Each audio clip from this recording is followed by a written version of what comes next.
नमस्कार प्यारे साथियों। तो प्यारे साथियों, अगर आप कर रहे हो सीईटी ग्रेजुएशन, सीईटी 10+2 की तैयारी, तो इस क्लास को लास्ट तक देख लीजिएगा, क्योंकि इस क्लास में आपको ऐसा मॉडल पेपर इस तरीके से आपको करवाया जाएगा जो हूबहू सीईटी ग्रेजुएशन, सीईटी 10+2 में आपको क्वेश्चन मिलने वाले। क्या सीईटी 10+2 वाले देख सकते हैं? तो जी प्यारे साथियों, इसको आप देख सकते हो। क्या सीईटी ग्रेजुएशन वाले देख सकते हैं? तो प्यारे साथियों, आप भी इसको देख सकते हो। सीईटी ग्रेजुएशन, सीईटी 10+2 दोनों के लिए ये मॉडल पेपर रहने वाला है और सेम का सेम इसी तरीके से आपका पेपर आने वाला है। देख लीजिए किस तरीके से आएगा। प्रश्न पुस्तिका देखिए, सीईटी ग्रेजुएशन 2024 के लिए 300 नंबर का आपका पेपर रहने वाला है। 150 क्वेश्चन आपसे पूछे जाएंगे। 3 घंटे का आपको समय मिलेगा और कोई भी नेगेटिव मार्किंग नहीं रहने वाली। और संपूर्ण पेपर की हम बात करने वाले हैं, तो रट लीजिएगा इन प्रश्नों को। जितने भी प्रश्न मैं आपको करवाने वाला हूं, सारे के सारे प्रश्न मोस्ट इंपॉर्टेंट रहने वाले। इस वीडियो में, इस क्लास में हम क्या करेंगे, केवल प्रश्न ही करेंगे। जो 150 प्रश्न है उन्हीं को करेंगे। व्याख्या थोड़ी सी कम करेंगे, क्योंकि व्याख्या आपको अलग से करवाई जा रही है। मैराथन सीरीज के माध्यम से करवाई जा रही है, प्रीवियस ईयर क्वेश्चनों के माध्यम से करवाई जा रही है। तो अगर आप व्याख्या सहित पढ़ना चाहते हो ना, तो इस क्लास को लगाने के बाद, इस मॉडल पेपर को लगाने के बाद आप व्याख्या सहित वाली भी क्लासें देख सकते हैं, जहां से आप अपनी तैयारी को मजबूत कर सकते हैं। तो चलिए चलेंगे आज के हमारे मोटिवेशन पर। और आज का हमारा मोटिवेशन क्या है कि काम करो ऐसा कि एक पहचान बन जाए। क्या? काम करो ऐसा कि पहचान बन जाए, हर कदम ऐसा चलो कि निशान बन जाए। यहां जिंदगी तो हर कोई काट लेता है मेरे दोस्त, जिंदगी जियो इस कदर की मिसाल बन जाए। क्या बन जाए? मिसाल बन जाए। तो चलिए चलते हैं आज के हमारे क्वेश्चन नंबर 1 पर। आज का हमारा क्वेश्चन नंबर 1 जो सीईटी में ही पूछा गया, और वो क्वेश्चन क्या है देखिए ध्यान से। तो देखिए प्यारे साथियों, हम 150 प्रश्नों की बात करेंगे, 300 नंबर और 3 घंटे का हमें समय मिलता है। सीईटी ग्रेजुएशन हो वो चाहे सीईटी 10+2 हो, और इसी तरीके से आपको पेपर देखने को मिलेगा। सेम का सेम इसी तरीके से मिलेगा।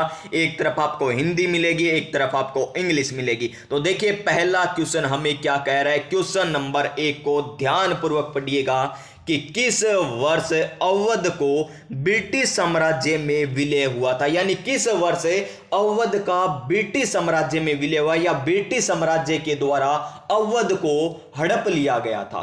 कुशासन का आरोप लगाकर, कौन सा? कुशासन का आरोप लगाकर अवध को ब्रिटिश साम्राज्य में मिला लिया था। तो ये कब मिलाया गया था? ऑप्शन नंबर 1 देखिए 1852, ऑप्शन नंबर बी क्या है 1899, ऑप्शन नंबर सी क्या है 1766, ऑप्शन नंबर डी क्या है 1856। तो इस क्वेश्चन का राइट आंसर हमारा क्या आ जाएगा प्यारे साथियों? ऑप्शन नंबर डी आ जाएगा। क्या आ जाएगा? Option number D. तो आपको लास्ट में यह भी बताने कि आपके 150 में से कितने क्वेश्चन सही हो रहे हैं। क्या आपके 40% बन रहे हैं, 50% बन रहे हैं, 60% बन रहे हैं, यानी कितने क्वेश्चन सही हो रहे हैं, यह भी आपको बताना है अंत में। यानी इस क्लास को आपको लास्ट तक देखना ही होगा, ताकि आपको पता चल सके कि सीईटी में किस लेवल के क्वेश्चन पूछे जाएंगे। तो देखिए आपसे यह क्वेश्चन भी पूछ सकता है कि कुशासन का आरोप लगाकर ब्रिटिश साम्राज्य ने किसको अपने अधीन कर लिया था। तो कौन सा है वो? अवध को। किसको? अवध को कुशासन का आरोप लगाकर अपने ओर मिला लिया था। और कब मिलाया?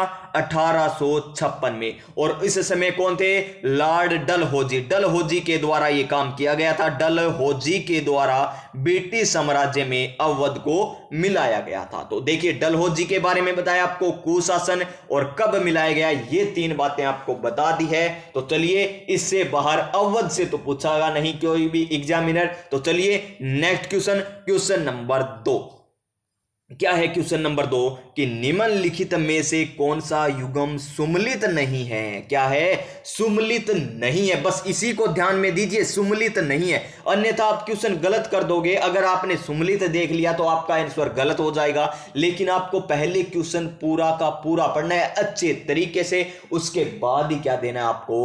आंसर देना है प्यारे साथियों। तो देखिए निम्नलिखित में से कौन सा युग्म सुमलित नहीं है। तो देखिए विजय सिंह पथिक, टोडगढ़ जेल में, यानी विजय सिंह पथिक को टोडगढ़ जेल में रखा गया। क्या जी श्रीमान, बिल्कुल सही है, विजय सिंह पथिक को बंदी बनाकर टोडगढ़ जेल में रखा गया था। अर्जुन लाल सेठी को बेलूर जेल में रखा गया, तो यह भी बिल्कुल सही है। फिर देखिए केसरी सिंह बारट हजारीबाग जेल, ये भी बिल्कुल सही है। यानी देखिए 3 आपको और क्वेश्चन पता चल गए।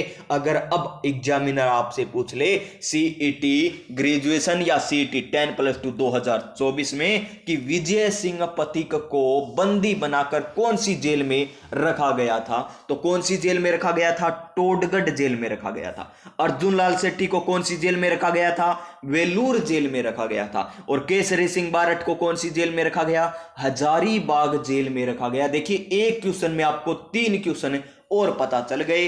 तो देखिए ऑप्शन नंबर डी यहां पर सम्मिलित नहीं है, क्योंकि जोरावर सिंह कभी भी पुलिस के हाथ नहीं आए थे। इतना जोर था इसमें, देखिए इतना जोर था। किसमें जोर था? जोरावर सिंह में इतना जोर था, यानी इतने शक्तिशाली थे कि इनको पुलिस पकड़ ही नहीं पाए, कोई जेल में नहीं डाल पाया।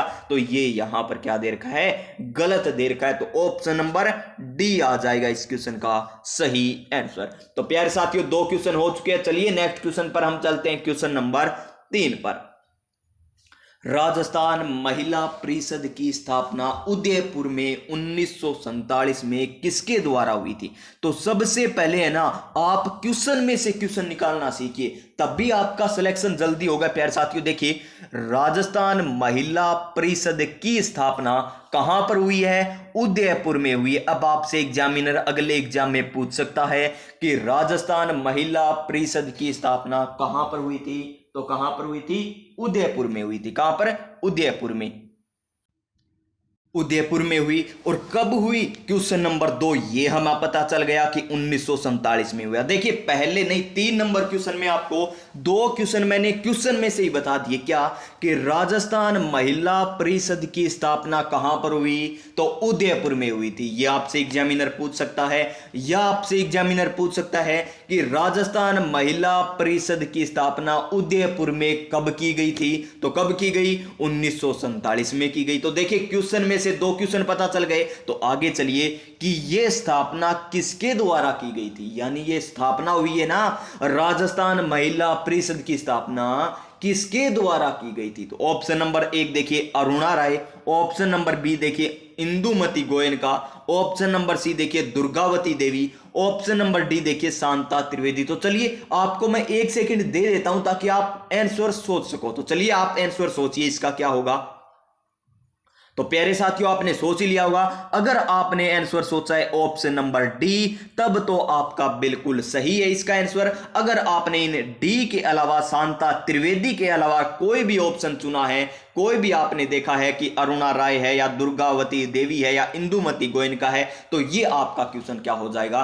गलत हो जाएगा, क्योंकि राजस्थान महिला परिषद की स्थापना शांता त्रिवेदी के द्वारा उदयपुर में सन 1947 में की गई थी। अब आपसे राजस्थान महिला परिषद के बारे में कुछ भी पूछ ले कि स्थापना कब हुई, किसके द्वारा की गई, कहां पर की गई, आपका क्वेश्चन गलत नहीं होना चाहिए प्यारे विद्यार्थियों। तो चलिए नेक्स्ट क्वेश्चन, क्वेश्चन नंबर 4 पर चलते हैं। क्या है क्वेश्चन नंबर 4 हमारा? कि जमुना लाल बजाज ने स्थापना की थी। जमुना लाल बजाज ने कौन से यहां पर स्थापना की थी? प्रजामंडल के बारे में हमें पूछा गया, क्या जयपुर प्रजामंडल की या मेवाड़ प्रजामंडल की सीकर प्रजामंडल की या मारवाड़ प्रजामंडल की? तो सोचिए प्यारे साथियों, 1 सेकंड में सोच लीजिए इसका आंसर क्या आएगा।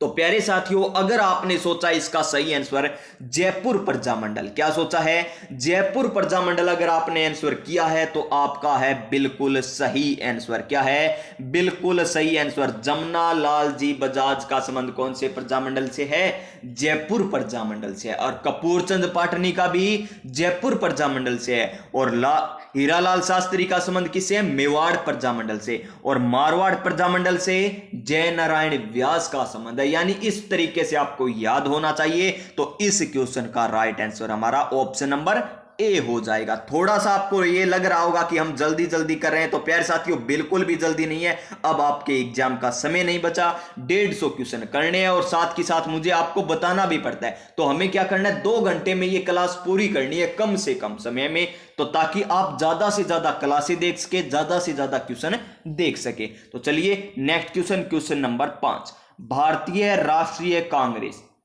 स्थापना कब होती है? 1884 में इसकी स्थापना होती है, लेकिन अधिवेशन कब होता है? 1885 में इसका पहला अधिवेशन होता है। और कब होता है? दिसंबर 1885 में। और स्थापना किसके द्वारा की गई? A.O. ह्यूम के द्वारा भारतीय राष्ट्रीय कांग्रेस की स्थापना की गई थी।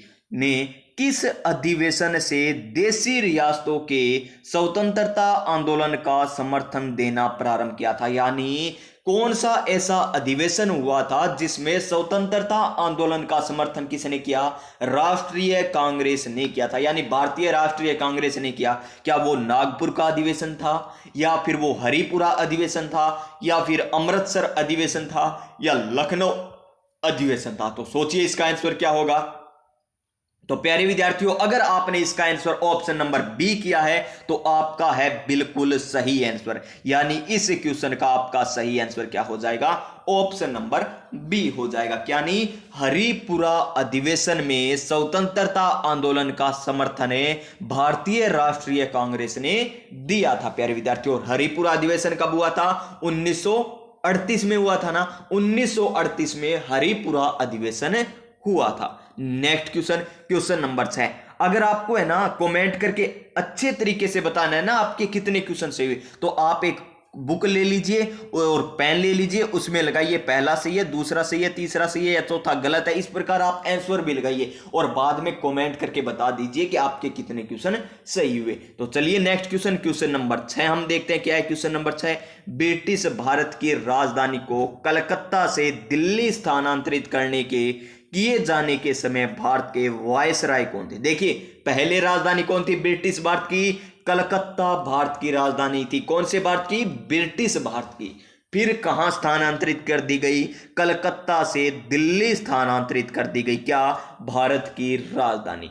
तो किए जाने के समय भारत के वायसराय कौन थे, ये हमें बताना है। लेकिन प्यारे साथियों, ये क्वेश्चन करने से पहले आपको एक क्वेश्चन मुझको बताना है कि कलकत्ता से दिल्ली जो ये स्थानांतरित की गई है हमारी राजधानी, ये कब की गई थी? ये आपको करना है कमेंट। क्या करना है? कमेंट करके बताना है कि कलकत्ता से दिल्ली को राजधानी कब बनाया गया था। और वायसराय कौन थे? क्या लॉर्ड रिपन थे, लॉर्ड डलहौजी थे, लॉर्ड हार्डिंग थे, या लॉर्ड डफरिन थे? तो कौन थे?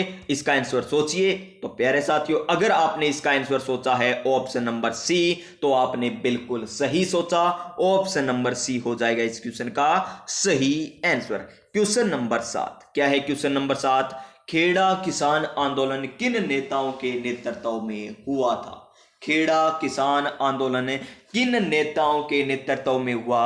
ऑप्शन नंबर 1 देखिए, गांधी जी और वल्लभ भाई पटेल के नेतृत्व में, वल्लभ भाई पटेल और वासुदेव बलवंत फड़के के नेतृत्व में, गांधी जी और विजय सिंह पथिक के नेतृत्व में, सीताराम दास और विजय सिंह पथिक के। तो इसका सही आंसर अगर आपने सोचा है ऑप्शन नंबर ए, तो आपका बिल्कुल सही है, यानी इस क्वेश्चन का राइट आंसर क्या आ जाएगा?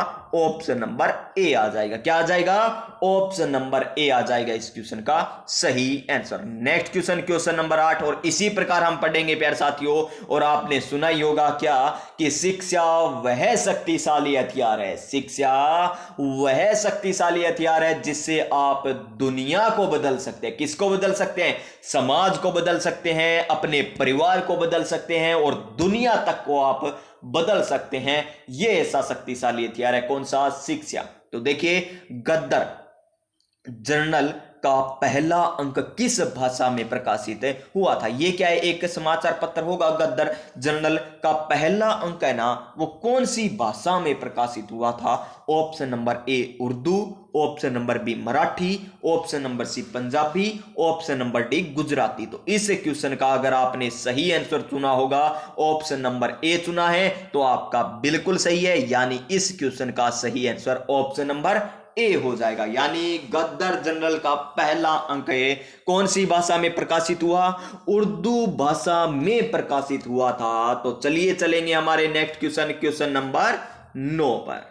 और क्या है क्वेश्चन नंबर 9? ध्यान से देख लीजिए क्वेश्चन नंबर 9 को कि भारत के गवर्नर जनरल की परिषद में प्रथम बार एक भारतीय सदस्य की नियुक्ति का प्रावधान किस अधिनियम के तहत किया गया था? यानी भारत के जो गवर्नर जनरल है ना, उसके लिए एक परिषद होती थी, उसमें सभी क्या होते थे? अंग्रेज होते थे। लेकिन एक अधिनियम ऐसा आया जिसके तहत उस अधिनियम में, उस परिषद में क्या किया गया कि एक भारतीय भी शामिल होगा, ये कहा गया। तो ऐसा कौन सा अधिनियम था? तो देखिए ऑप्शन नंबर 1 भारतीय परिषद अधिनियम 1919, भारतीय परिषद अधिनियम 1909, या भारतीय परिषद अधिनियम 1861, या भारतीय परिषद अधिनियम 1896। तो इसका सही आंसर क्या आ जाएगा? हमारा ऑप्शन नंबर बी आ जाएगा। क्या आ जाएगा? Option number B. अगर आपने ऑप्शन नंबर बी किया है तो इस क्वेश्चन का आपने बिल्कुल सही आंसर चुना है। तो नेक्स्ट क्वेश्चन चलिए क्वेश्चन नंबर 10 देखते हैं। क्या है क्वेश्चन नंबर 10 कि निम्नलिखित में से किसके प्रयासों से एज ऑफ कंसेंट बिल 1891 पारित हुआ था? 1891 में क्या पारित किया गया? एज ऑफ कंसेंट बिल पारित किया गया था। किसके द्वारा किया गया था ये हमको बताना है। बी एम मालाबारी के द्वारा, या बाल गंगाधर तिलक, या हरविलास साहरदा, या महादेव गोविंद रानाडे। तो किनके द्वारा, किनके प्रयासों से? बी एम मालाबारी के प्रयासों से एज ऑफ कंसेंट बिल पारित किया गया था, यानी ऑप्शन नंबर ए आ जाएगा क्वेश्चन नंबर 10 का राइट आंसर।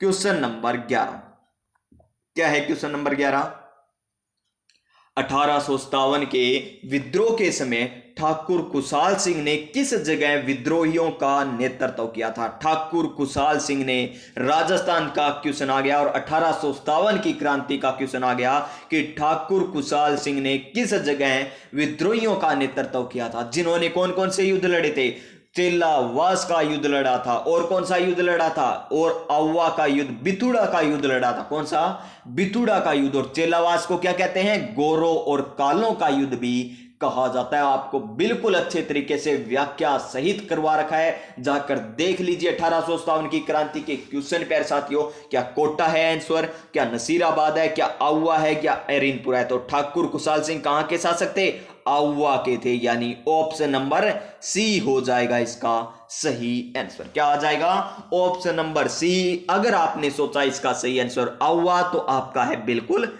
सही आंसर। क्वेश्चन नंबर 12 देखिए, हम थोड़े से जल्दी जरूर चल रहे हैं। क्यों? क्योंकि आगे हमें मैथ भी करनी है, रीजनिंग भी करनी है, उसमें आपको टाइम लगेगा। इस प्रकार हमारा टाइम ज्यादा न हो, इसलिए हम क्या कर लेते हैं, थोड़ा सा जीके जल्दी कर लेते हैं। और आपको प्यारे साथियों जीके अलग से समझा ही रखा है, कोई दिक्कत वाली बात नहीं है। तो देखिए, अर्ली चौहान डायनेस्टी के लेखक हैं। अगर आप ये क्वेश्चन भी पढ़ते हो ना, तो भी आपके 40% आ जाएंगे। जितने क्वेश्चन मैंने करा रखे हैं ना आपको यूट्यूब चैनल पर, उतने पढ़ लीजिए, आप 40% प्लस ही नंबर लाओगे, इससे कम नंबर आपके नहीं आएंगे। तो देखिए, जी.ए. ग्रियर्सन के द्वारा, लेखक कौन है? अर्ली चौहान डायनेस्टीज के दशरथ शर्मा, जी.एच. ओझा, जी.एन. शर्मा। तो इसका सही आंसर क्या आ जाएगा? दशरथ शर्मा आ जाएगा। ऑप्शन नंबर बी हो जाएगा इस क्वेश्चन का सही आंसर। क्वेश्चन नंबर 13 मेवात क्षेत्र के अलवर जिले में जन्म लेने वाले प्रसिद्ध संत कौन है? मेवात क्षेत्र के अलवर जिले में जन्म लेने वाले प्रसिद्ध संत कौन है? सुंदरदास जी, गरीबदास जी, लालदास जी, या हरि रामदास जी। तो इसका सही आंसर हमारा लालदास आ जाएगा। Option number C. अगर आपने ऑप्शन नंबर सी को चुना तो आपका बिल्कुल सही आंसर है। अब देखिए क्वेश्चन नंबर 14। तो देखिए क्वेश्चन नंबर 14 जो पहली बार आया था ना, ये क्वेश्चन किसी को नहीं आया था। उसके बाद ये वीडियो में आ गया, उसके बाद सीईटी में ये क्वेश्चन आ गया, उसके बाद एलडीसी में भी ये क्वेश्चन आ चुका है, यानी उसके बाद ये क्वेश्चन सभी को आने लगा है। कौन सा? इजलास खास का गठन किया था। इजलास खास का गठन किसने किया था, लेकिन जब ये पहली बार आया था ना, किसी को नहीं आया था। सभी कह रहे थे आउट ऑफ सिलेबस आ गया क्वेश्चन, कहीं से आ गया, लेकिन अब सभी को पता है ये क्वेश्चन का सही आंसर क्या है। महाराजा बन्नी सिंह है क्या, क्या महाराजा अजीत सिंह है, महाराजा सज्जन सिंह है, या राणा भगवंत सिंह है। तो इसका सही आंसर क्या आ जाएगा, ऑप्शन नंबर सी, महाराणा सज्जन सिंह। ऑप्शन नंबर सी हो जाएगा इसका सही आंसर। क्वेश्चन नंबर 15, हमें क्या करना है, सुमिलित करना है। क्या करना है, सुमिलित। एक तरफ आपको हस्तशिल्प उत्पाद दे रखे हैं, दूसरी तरफ क्या दे रखे हैं, स्थान दे रखे हैं, यानी कौन सा हस्तशिल्प कौन से स्थान का प्रसिद्ध है ये हमको बताना है। तो बादला, बादला कहां के प्रसिद्ध है, बादला तो जोधपुर के प्रसिद्ध है, बादला तो कहां के प्रसिद्ध है, जोधपुर के प्रसिद्ध है। नमदा, नमदा कहां की प्रसिद्ध है, नमदा तो टोंक के प्रसिद्ध है, नमदा टोंक। पाव रजाई, ये तो छोटी सी रजाई होती है ना, पाव रजाई, ये जयपुर की प्रसिद्ध है। और खेसला, खेसला कहां के प्रसिद्ध है, लेटा के प्रसिद्ध है, खेसला कहां के, लेटा के प्रसिद्ध है। यानी एक नंबर में क्या आया हमारा, एक नंबर में आ गया 3 नंबर, 2 नंबर में क्या आया 4 नंबर, फिर 3 नंबर में क्या आया 1 नंबर, फिर खेसला में 2 नंबर, यानी ये आएगा इसका सही आंसर 3 4 1 2। क्या आंसर आएगा, 3 4 1 2 इसका सही आंसर आ जाएगा। तो कूट को चुन लीजिए, 3 4 1 2, यानी ऑप्शन नंबर ए ही हो जाएगा इस क्वेश्चन का बिल्कुल सही आंसर। अगर आपने ये सही सोचा है तो बिल्कुल सही आंसर है, ऑप्शन नंबर ए हो जाएगा इस क्वेश्चन का सही आंसर। क्वेश्चन नंबर 16, मारवाड़ के किस शासक ने मुगलों की अधीनता स्वीकार नहीं की थी। मारवाड़ का ऐसा कौन सा शासक है जिसने अंग्रेजों की नहीं, मुगलों की अधीनता स्वीकार नहीं की थी। मुगलों की पूछिए तो उदय सिंह है, या अजीत सिंह है, राव चंद्रसेन है, राव अमर सिंह है। तो कौन आ जाएंगे वो मारवाड़ के, मारवाड़ के आ जाएंगे Rao Chandrasen. Option number C, इन्हें क्या कहा जाता है, महाराणा प्रताप का अग्रगामी भी कहा जाता है। किनका, महाराणा प्रताप का अग्रगामी। जिस प्रकार मेवाड़ में महाराणा प्रताप से, उसी प्रकार मारवाड़ में राव चंद्रसेन थे प्यारे साथियों, जिसने मुगलों की अधीनता स्वीकार नहीं की थी। ऑप्शन नंबर सी आ जाएगा इसका सही answer. Question number 17, Sitaram Lalas का संबंध रहा है। सीताराम लालस क्या है, क्या राजस्थानी नृत्यों से संबंधित है, या राजस्थानी शब्दकोश से है, या लोक जीवन से, या लोक कला से। तो इन्होंने क्या किया था, राजस्थानी भाषा का शब्दकोश तैयार किया था। किन्होंने, सीताराम लालस ने। ऑप्शन नंबर बी आ जाएगा प्यारे विद्यार्थियों इस क्वेश्चन का सही आंसर। तो चलिए नेक्स्ट क्वेश्चन देखते हैं। क्वेश्चन नंबर 18 क्या है, क्वेश्चन नंबर 18, जैसलमेर के बाटी राजवंश की कुल देवी कौन है। जैसलमेर के बाटी राजवंश की कुल देवी कौन है, लटियाल माता, तनोटिया माता, आवरी माता, या स्वांगिया माता। तो स्वांगिया कहां की है, ये स्वांग माता जैसलमेर की है। तो स्वांगिया माता भी इसका सही आंसर आ जाएगा, ऑप्शन नंबर डी, यानी जैसलमेर के भाटी राजवंश की कुल देवी कौन हो जाएगी, स्वांगिया माता। क्वेश्चन नंबर 19, बूंदी रियासत के अंतिम आधिकारिक शासक कौन है। बूंदी रियासत के अंतिम आधिकारिक शासक कौन थे ये हमको बताना है। राव राजा राम सिंह, राव राजा बहादुर सिंह, या राव राजा रघुवीर सिंह, या महाराजा राव ईश्वर सिंह। तो इसका सही आंसर क्या हो जाएगा हमारा, ऑप्शन नंबर बी। क्या आ जाएगा प्यारे विद्यार्थियों, ऑप्शन नंबर बी आ जाएगा इस क्वेश्चन का सही आंसर। क्वेश्चन नंबर 20 क्या है, क्वेश्चन नंबर 20, हरिदेव जोशी पत्रकारिता एवं जनसंचार विश्वविद्यालय कहां पर स्थित है। हरिदेव जोशी पत्रकारिता एवं जनसंचार विश्वविद्यालय कहां पर स्थित है। क्या बांसवाड़ा में है, क्या उदयपुर में है, क्या जयपुर में है, या अलवर में। तो कहां पर है ये हो जाएगा जयपुर में, यानी ऑप्शन नंबर सी आ जाएगा इसका सही आंसर। हरिदेव जोशी पत्रकारिता एवं जनसंचार विश्वविद्यालय जयपुर जिले में स्थित है। नेक्स्ट क्वेश्चन, क्वेश्चन नंबर 21, बेंगती गांव जिसे कहां पर है, फलोदी जिले में किस लोक देवता का मुख्य मंदिर बना हुआ है। तल्ली नाथ जी का तो तिलवाड़ा बाड़मेर में है। हड़बू जी का कहां पर है प्यारे साथियों? हड़बू जी का तो यहीं पर है। कहां पर है हड़बू जी का? हड़बू जी का मंदिर बेंगटी गांव फलोदी में स्थित है, तो ऑप्शन नंबर बी आ जाएगा। और मल्लीनाथ जी का बाड़मेर में और पाबू जी का फलोदी में स्थित है, तो इसका सही आंसर क्या आ जाएगा? ऑप्शन नंबर बी आ जाएगा। सॉरी दोस्तों, एक सेकेंड। तो प्यारे साथियों यहां पर गलती से है ना होम स्क्रीन हो गई थी, कोई बात नहीं। तो चलिए नेक्स्ट क्वेश्चन पर हम चल लेते हैं, क्वेश्चन नंबर 22। और क्या है क्वेश्चन नंबर 22 हमारा? कि गुरुद्वारा बुद्ध जोहड़ राजस्थान के किस जिले में स्थित है? यहां पर बुड्ढा जोहड़ है, वो कौन से जिले में है ये हमको बताना है। तो कौन सी जिले में है? ये है हमारा गंगानगर जिले में। ऑप्शन नंबर बी आ जाएगा इस क्वेश्चन का सही आंसर। गुरुद्वारा बुड्ढा जोहड़ मेला कहां पर स्थित है? श्री गंगानगर जिले में है। Question number 23। भीलों द्वारा लड़की के विवाह के समय घर की दीवारों पर बनाए जाने वाली लोक देवी के चित्र को क्या कहते हैं? लोक देवी के चित्र को क्या कहते हैं? तहनिसा कहते हैं, मांडना कहते हैं, फड़ कहते हैं, या भराड़ी कहते हैं? तो क्या कहते हैं इसको? इसको कहा जाता है भराड़ी। क्या कहा जाता है? भराड़ी कहा जाता है, यानी ऑप्शन नंबर डी आ जाएगा इसका सही आंसर। क्या आ जाएगा? Option number D. तो क्वेश्चन नंबर नेक्स्ट पर चलिए, क्वेश्चन नंबर 24। क्या है क्वेश्चन नंबर 24 हमारा?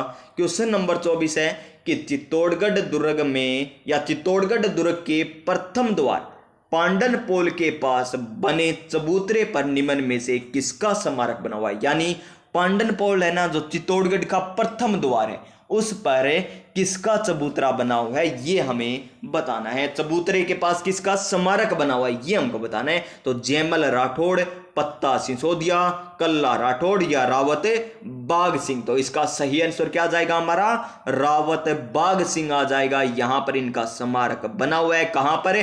चित्तौड़गढ़ दुर्ग में। कौन से द्वार के पास है? प्रथम द्वार के पास। उसका नाम पूछे तो पांडन पोल आ जाएगा, यानी पांडन पोल के पास किसका स्मारक बना हुआ है चित्तौड़गढ़ दुर्ग में? तो वो आ जाएगा रावत बाघ सिंह। क्या आ जाएगा? रावत बाघ सिंह आ जाएगा। Next question, question number 25। हमें क्या करना है? सूची फर्स्ट और सूची सेकंड का मिलान करना है। क्वेश्चन नंबर 25 में सूची फर्स्ट है और सूची सेकंड का मिलान करना है। तो करिए प्यारे साथियों, मिलान करते हैं कि एक तरफ गोविंद, नाथा, मंडन, कुंभा दे रखे, यानी यहां पर ये व्यक्तित्व दे रखे हैं। दूसरी तरफ यहां पर इनकी रचनाएं दे रखी है। या देव मूर्ति प्रकरण किसकी है, द्वार दीपिका किसकी है, वास्तु मंजरी किसकी है, संगीत राज किसकी है। तो चलिए देखते हैं कौन कौन सी किसकी है। गोविंद की इनमें से कौन सी है? तो गोविंद की है द्वार दीपिका, द्वार दीपिका। नाथा की कौन सी है? यहां पर नाथा की आ जाएगी यहां पर वास्तु मंजरी। और मंडन की कौन सी है? देव मूर्ति प्रकरण। और कुंभा की क्या है? संगीत राज। यानी एक नंबर में आया हमारा 2 नंबर, फिर हमारा 2 में आया 3 नंबर, फिर सी में आया 1 नंबर, और डी में क्या आया? 4 नंबर। यानी 2 3 1 4, 2 3 1 4। जिस ऑप्शन में हो 2 3 1 4, तो देखिए 2 इसमें नहीं है, 2 इसमें भी नहीं है, इसमें भी नहीं है, केवल मात्र हमारा ऑप्शन नंबर ए बिल्कुल सही आंसर हो जाएगा। 2 3 1 4 option number A. Question number 26। क्या है क्वेश्चन नंबर 26 हमारा? कि लोक कथा देव नारायण जी की फड़ का गायन में कौन सा वाद्य यंत्र का प्रयोग किया जाता है? सबसे बड़ी फड़, लंबी फड़ किनकी है? देव नारायण जी की है। और कौन सा वाद्य यंत्र का प्रयोग किया जाता है ये हमको बताना है। मंजीरा, चंग, जंतर, या खड़ताल? तो कौन सा वाद्य यंत्र है वो प्यारे विद्यार्थियों? ऑप्शन नंबर सी, जंतर वाद्य यंत्र का प्रयोग किया जाता है। और रावण हत्ता वाद्य यंत्र का प्रयोग रामदेव जी की फड़ का वाचन करते समय और कौन करते हैं? कामड़ जाति के भोपों के द्वारा रामदेव जी के फड़ का प्रयोग किया जाता है। और देवनारायण जी की फड़ का वाचन कौन करते हैं? गुज्जर के द्वारा किया जाता है। गुज्जर भोपों के द्वारा किया जाता है देवनारायण जी की फड़ का वाचन जंतर वाद्य यंत्र के साथ गुज्जर भोपों के द्वारा किया जाता है। Question number 27। राजस्थान की वह परंपरा जिसमें दूल्हे की बारात के घर से चले जाने के बाद घर की स्त्रियां द्वारा लोक नाट्य किया जाता है। यानी देखिए दूल्हा है, ये मान लीजिए क्या है, दूल्हा, ये देखिए कितना सोना सोना दूल्हा है, यहाँ पर देखिए कितना सोना है दूल्हा।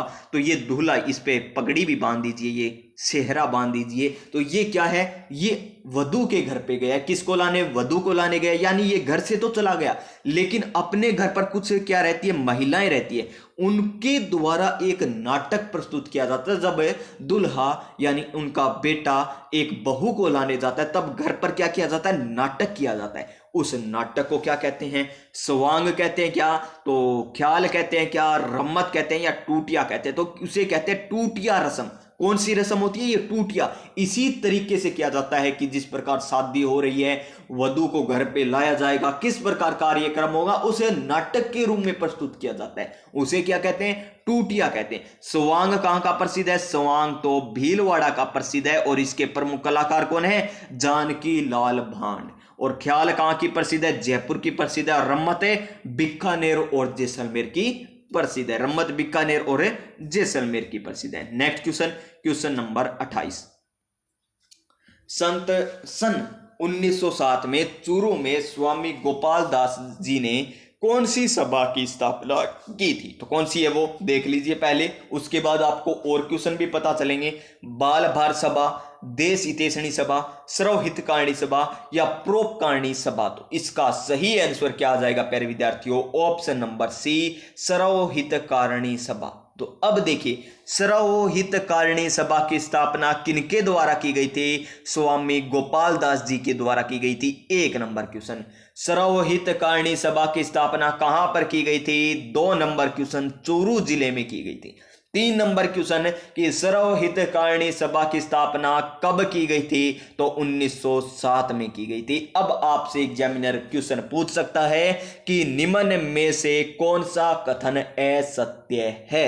तो सर्वहितकारिणी सभा की स्थापना स्वामी गोपाल दास जी के द्वारा की गई, सर्वहितकारिणी सभा की स्थापना जयपुर जिले में की गई, सर्वहितकारिणी सभा की स्थापना 1907 में की गई, या इनमें से कोई नहीं। तो कौन सा असत्य है, ऑप्शन नंबर बी असत्य है, क्योंकि जयपुर में नहीं, चूरू में सर्वहितकारिणी सभा की स्थापना की गई थी। इस तरीके से भी आपको पढ़ना होगा। तो ऑप्शन नंबर सी आ जाएगा इस क्वेश्चन का सही आंसर। क्वेश्चन नंबर 29, कवि एवं चित्रकार नागरीदास जी के रूप में कौन प्रसिद्ध है। कौन है नागरीदास, तो नागरीदास कृष्णदेव, राजा सावंत सिंह, वृंदावनवास या फिर राणा कुंभात। कौन है, राजा सावंत सिंह। कौन सी शैली से संबंधित है, ये किशनगढ़ शैली से संबंधित है। और किशनगढ़ शैली की क्या प्रसिद्ध है, बणी ठणी का प्रसिद्ध है, बणी ठणी का चित्र प्रसिद्ध है। और बणी ठणी का चित्र किसने बनवाया था, निहाल चंद ने बनाया था। किसने बनाया था, निहाल चंद ने बनाया था। और निहाल चंद जी की क्या खास बात है कि ये अपने चित्र के नीचे फारसी भाषा में नाम लिखा करते थे।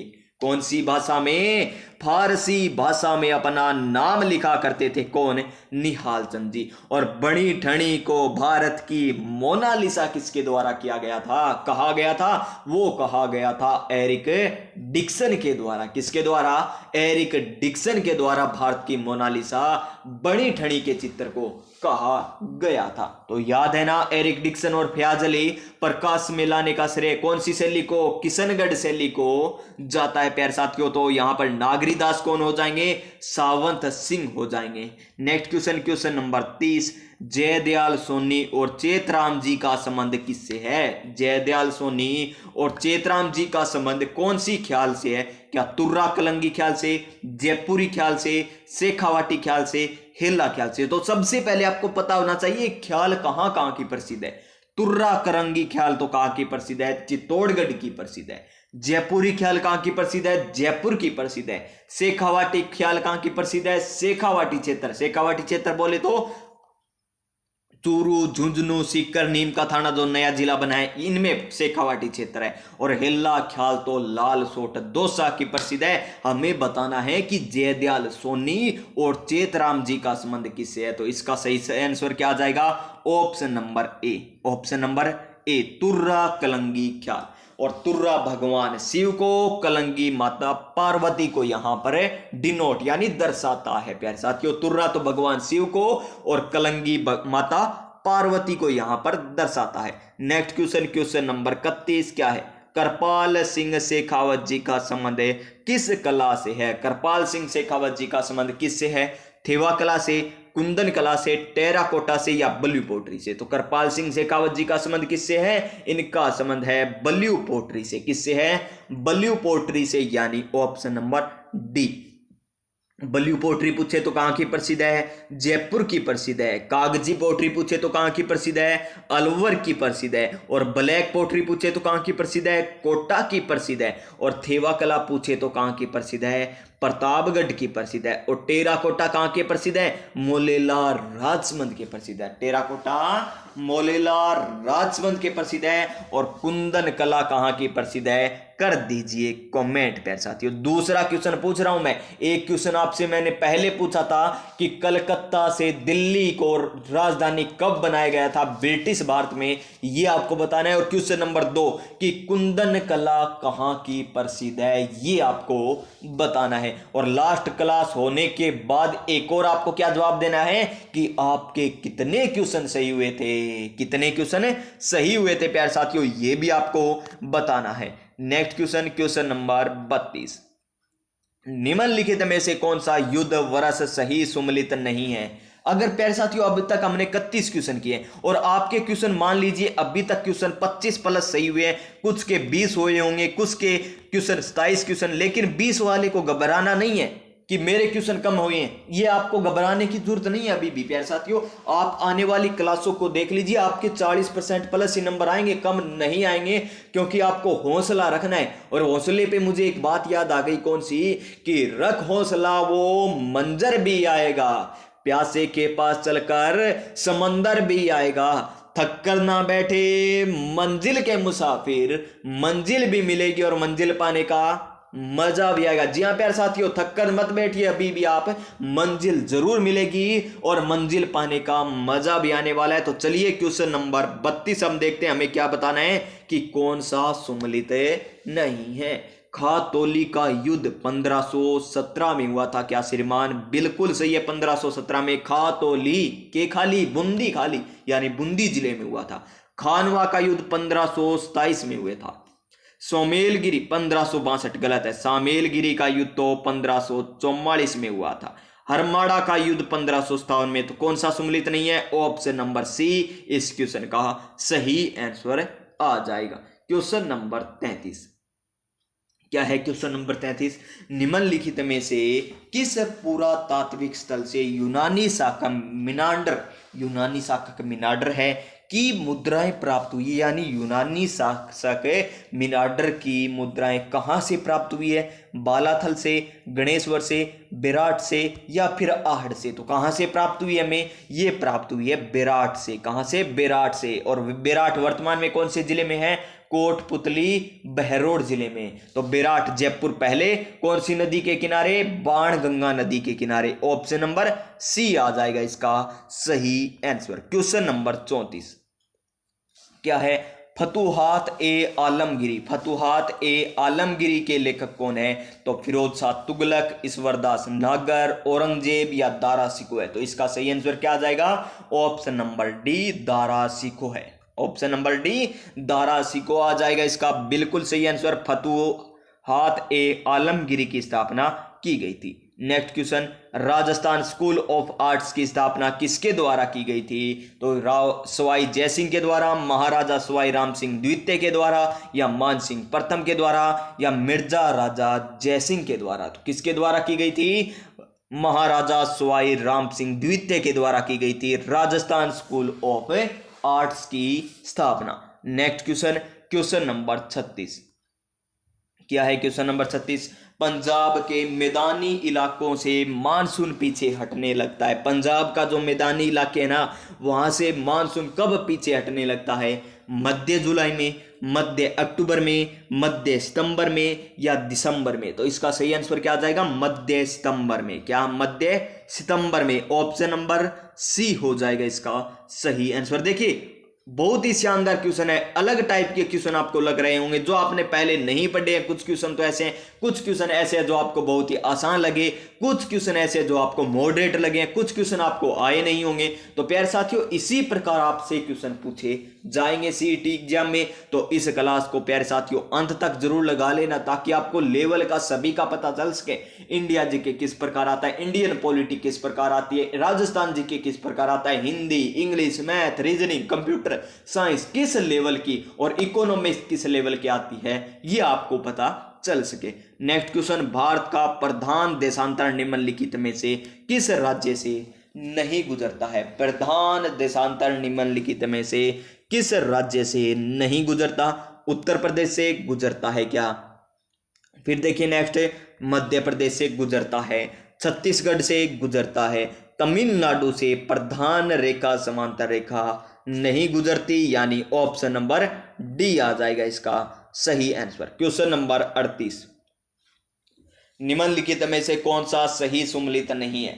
कौन सा सही सुमेलित नहीं है? वर्षा से संबंधित है, मैंगो सावर्स है, मैंगो सावर्स है वर्षा तमिलनाडु में होती है क्या? क्या प्यारे साथियों मैंगो सावर्स कहा जाता है तमिलनाडु में इस वर्षा को? तो ये तो बिल्कुल हमें सही दे रखा है, ठीक है जी। चेरी ब्लॉसम कर्नाटक में कहा जाता है, नार्वेस्टर्स पश्चिम बंगाल में, और बारदोली छेड़ा केरल में। गलत है, गलत है, बारदोली छेड़ा गलत है यहाँ पर केरल। ऑप्शन नंबर डी आ जाएगा इस क्वेश्चन का सही आंसर। क्वेश्चन नंबर 39, कोयला क्षेत्र के पास स्थित लौह इस्पात उद्योग केंद्र है, लौह इस्पात केंद्र उद्योग है भद्रावती, बोकारो, जमशेदपुर, सेलम। तो कहां पर है कोयला क्षेत्र के पास लौह इस्पात केंद्र? बताना है क्या? लौह इस्पात केंद्र। तो इसका सही आंसर क्या आ जाएगा हमारा? Option number B, Bokaro, Bokaro, option number B. Question number 40, एक तरफ हमें फसल दे रखी है, दूसरी तरफ हमें राज्य दे रखे हैं, और हमको बताना है कि कौन सा सुमेलित नहीं है। चावल पश्चिम बंगाल में, गेहूं उत्तर प्रदेश में, चाय गुजरात में, जूट असम में। तो कौन सा सुमेलित नहीं है? चाय गुजरात में नहीं बनती, चाय गुजरात में नहीं बनती है प्यारे साथियों। ऑप्शन नंबर सी हो जाएगा इसका सही आंसर। क्वेश्चन नंबर 41, कैलाश श्रृंखला हिंसा है, काल भी उसका क्या बिगाड़े, जो भक्त हो मां काल का। ये आपको बता रखा है ना, काल भी उसका क्या बिगाड़े जो भक्त हो मां काल का। तो देख लीजिए किसका है, महान हिमालय का, लघु हिमालय का, शिवालिक का, या ट्रांस हिमालय का। तो किसका हिस्सा है? कैलाश हिमालय, कैलाश श्रृंखला हिस्सा ट्रांस हिमालय का हिस्सा है। ऑप्शन नंबर डी हो जाएगा इसका सही आंसर। क्वेश्चन नंबर 42, धूमिल तेंदुआ राष्ट्रीय उद्यान निम्न में से किस राज्य में? धूमिल तेंदुआ राष्ट्रीय उद्यान राजस्थान के नहीं, भारत के कौन से राज्य में स्थित है? धूमिल, धूमिल कहां पर है? त्रिपुरा में। तो यदि त्रिपुरा याद ही आ गया कोई बात नहीं, मध्य प्रदेश, त्रिपुरा, असम, हिमाचल प्रदेश। तो क्या है? त्रिपुरा में धूमिल तेंदुआ राष्ट्रीय उद्यान स्थित है। Option number B. सुंदरी और मैंग्रोव वृक्ष पाए जाते हैं, सुंदरी और मैंग्रोव वृक्ष कहां पर पाए जाते हैं? अर्धशुष्क वनों में, ज्वारीय वनों में, उष्ण कटिबंधीय सदाबहार वनों में, या मानसूनी वनों में। तो कहां पर पाए जाते हैं? ये ज्वारीय वनों में पाए जाते हैं, यानी ऑप्शन नंबर बी आ जाएगा इस क्वेश्चन का सही answer. Option number B. Next question, question number 44, क्या है क्वेश्चन नंबर 44? मध्य प्रदेश के बालाघाट, छिंदवाड़ा और झाबुआ जिले में निम्नलिखित में से किस खनिज का उत्पादन होता है? मध्य प्रदेश की बात हो रही है जिसमें बालाघाट, छिंदवाड़ा, झाबुआ आ गया। कौन सा खनिज मिलता है? तांबा मिलता है, मैग्नीज मिलता है, अब्रक मिलता है, या बॉक्साइट। अब्रक तो कहां पर मिलेगा आपको? भीलवाड़ा में मिलेगा। ये तो कोई बात नहीं, ये तो राजस्थान में सर्वाधिक है, कोई बात नहीं। मैग्नीज, ऑप्शन नंबर बी बिल्कुल सही आंसर हो जाएगा इसका, कि मध्य प्रदेश के बालाघाट, छिंदवाड़ा, झाबुआ में मैग्नीज के भंडार मिलते हैं। Option number B. Question number 45, निम्नलिखित में से कौन सी झील राज्य सम्मिलित नहीं है? यानी एक तरफ झील, दूसरी तरफ हमें क्या दे रखी है? राज्य दे रखे। तो लोनार महाराष्ट्र में है क्या? बिल्कुल सही है। चिल्का उड़ीसा में, चील तो उड़ गई थी, यानी चिल्का उड़ीसा में। पुलिकट झील कर्नाटक में, गलत है। पुलिकट झील कर्नाटक में नहीं है प्यारे विद्यार्थियों, भीमताल उत्तराखंड में, ये भी बिल्कुल सही है। तो ऑप्शन नंबर सी आ जाएगा इसका सही आंसर। क्या आ जाएगा? ऑप्शन नंबर सी, पुलिकट झील कर्नाटक में स्थित नहीं है। क्वेश्चन नंबर 46, जनगणना 2011 के अनुसार राजस्थान में जनसंख्या की दशकीय वृद्धि दर क्या है? देखिए, दशकीय वृद्धि दर हमें पूछा है। सर्वाधिक पूछे तो सर्वाधिक वृद्धि किस प्रकार होगी? जब क्या होगी? शादी होगी, यानी शादी में बाजा बजेगा, यानी उनकी ट्रिक तो क्या थी? बाजे जो बाजा, बाजे जो बाजा। और कमी कब होगी? जब आप क्या बन जाओगे? किसी के भक्त बन जाओगे, यानी आपने सांसारिक मोह माया का त्याग कर दिया, तो दशकीय वृद्धि दर क्या हो जाएगी? कम। यानी नगर में झूमे पाबूजी, लोक देवता है ना हमारे पाबूजी, तो एक बार लिख दीजिए जय पाबूजी की प्यारे साथियों, तो जय पाबूजी। तो यहां पर हमें यह पूछा कि दशकीय वृद्धि दर क्या थी? 32.97, 28.44%, 28.41% या 21.31%। तो इस क्वेश्चन का सही आंसर क्या आ जाएगा? 21.31% हमारी राजस्थान की जनसंख्या की क्या है? दशकीय वृद्धि दर है। और ये टॉपिक आपको अच्छे तरीके से ट्रिक के माध्यम से करवा रखा है। ऑप्शन नंबर डी आ जाएगा क्वेश्चन नंबर 46 का। नेक्स्ट क्वेश्चन क्या है? नेक्स्ट क्वेश्चन है हमारा कि एक तरफ हमें लिफ्ट नहर दे रखी है, दूसरी तरफ लंबावित जिले दे रखे हैं, तो हमें बताना है कि कौन सा गलत है। कंवरसेन, गंगानगर, बीकानेर, बिल्कुल सही है। कुंभाराम आर्य, ये तो हनुमानगढ़ वाली है, ये तो गलत दे रखा है, जैसलमेर बाड़मेर। डॉक्टर करणी सिंह, बीकानेर और जोधपुर। जय नारायण व्यास, जैसलमेर और जोधपुर, ये भी सही है। तो गलत कौन सी है? हनुमानगढ़ वाला कुंभाराम या आर्य आना चाहिए था यहां पर। ऑप्शन नंबर बी आ जाएगा, लिफ्ट नहर लंबावित जिले जो सम्मिलित नहीं है। क्वेश्चन नंबर 48, निम्नलिखित में से कौन से बालू का स्तूप प्रचलित पवन की दिशा के समांतर विकसित होते हैं? यानी पवन की दिशा के समांतर कौन से होते हैं? सीप, पैराबोलिक, बरखान या अनुप्रस्थ। तो कौन से होते हैं प्यारे विद्यार्थियों? इसका सही आंसर ऑप्शन नंबर डी आ जाएगा। क्या? नहीं, ऑप्शन नंबर ए। क्या? अनुदैर्ध्य। क्या है? सीप एक क्या प्रकार का है? अनुदैर्ध्य बालू का स्तूप है। क्या है? अनुदैर्ध्य। और अनुदैर्ध्य बालू का स्तूप क्या होते हैं? समांतर होते हैं, पवन की दिशा के समांतर। और सीप अनुदैर्ध्य का प्रकार है। तो ऑप्शन नंबर ए आ जाएगा इसका सही आंसर। क्या आ जाएगा? Option number A. Question number next क्या है? नेक्स्ट, काला, गुमान और तीखी। काला, काला क्या था? पन्ना काले रंग का होता है ना, अपनी रफ कॉपी का पेज क्या होता है? काला सा ही होता है ना। काला, गुमान और तीखी क्षेत्र उत्पादन हेतु जाने जाते हैं। गार्नेट, पन्ना, कैल्साइट, घिया। तो किसके? पन्ना के लिए जाने जाते हैं काला, गुमान और तीखी क्षेत्र। काला, गुमान और तीखी क्षेत्र, option number B. Next question, question number 50। और क्या है क्वेश्चन नंबर 50 हमारा? कि राजस्थान का एकमात्र स्थलीय उल्कापिंड प्रहार क्रेटर स्थित है। कहां पर स्थित है? राजस्थान का एकमात्र रामगढ़ 12 में, रामगढ़ अलवर में, रामगढ़ झुंझुनू में, रामगढ़ सीकर में। तो रामगढ़ 12 में स्थित है, ऑप्शन नंबर ए।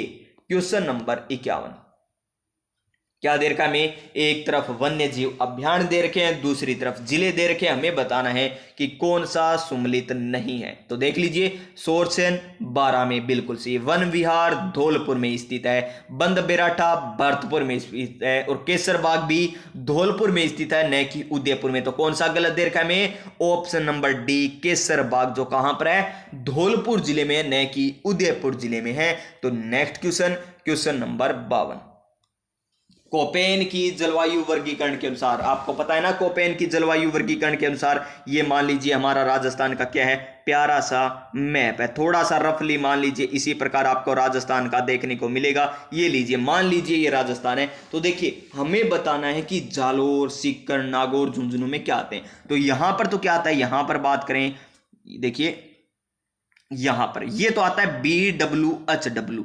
BWHW। उसके बाद क्या आता है? यहां पर आता है BSHW आता है। और फिर यहां पर क्या आता है? CWG आता है। और ये लास्ट क्या है? AW आता है। तो देखिए, जालोर पूछा है, सिक्कर, सिक्कर ये रहा यहां पर, नागौर ये रहा नागौर, झुंझुनू, झुंझुनू भी, यानी BSHW में आएंगे। ऑप्शन नंबर बी आ जाएगा 52 नंबर क्वेश्चन का, option number B. Option number B हो जाएगा इस क्वेश्चन का बिल्कुल सही आंसर। क्या आ जाएगा? Option number B.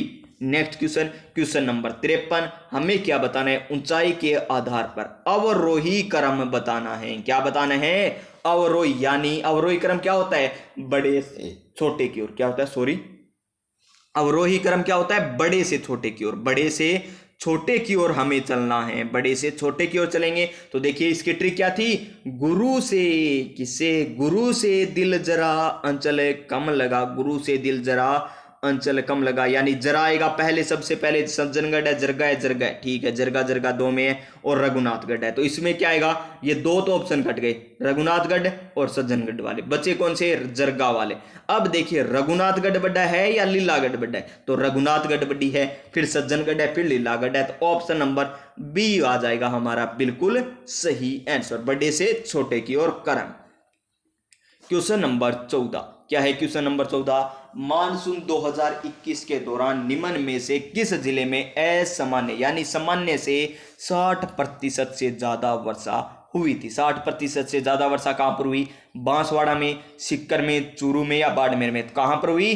चूरू में हुई थी। ऑप्शन नंबर सी आ जाएगा इसका सही answer. Next question, alfisols मृदा, राजस्थान की मृदा आपको बता रखी है ना, टॉपिक करवा दिया आपको बड़े ही अच्छे तरीके से, शानदार तरीके से मैप के माध्यम से करवाए। मान लीजिए राजस्थान का मैप है, यहां से क्या है? अरावली गुजरती है, ये लीजिए अरावली आ जाएगी, यहां पर ये अरावली आ जाएगा। यहां पर तो एरिडीसोल्स पाई जाती है, यहां पर एंटीसोल्स। अरावली प्रदेश में इनसेप्टिसोल्स मृदा पाई जाती है, यहां पर क्या पाई जाती है? एल्फिसोल्स। और यहां इस क्षेत्र में वर्टिसोल्स मृदा पाई जाती है। तो एल्फिसोल्स कहां पर पाई जाएगी?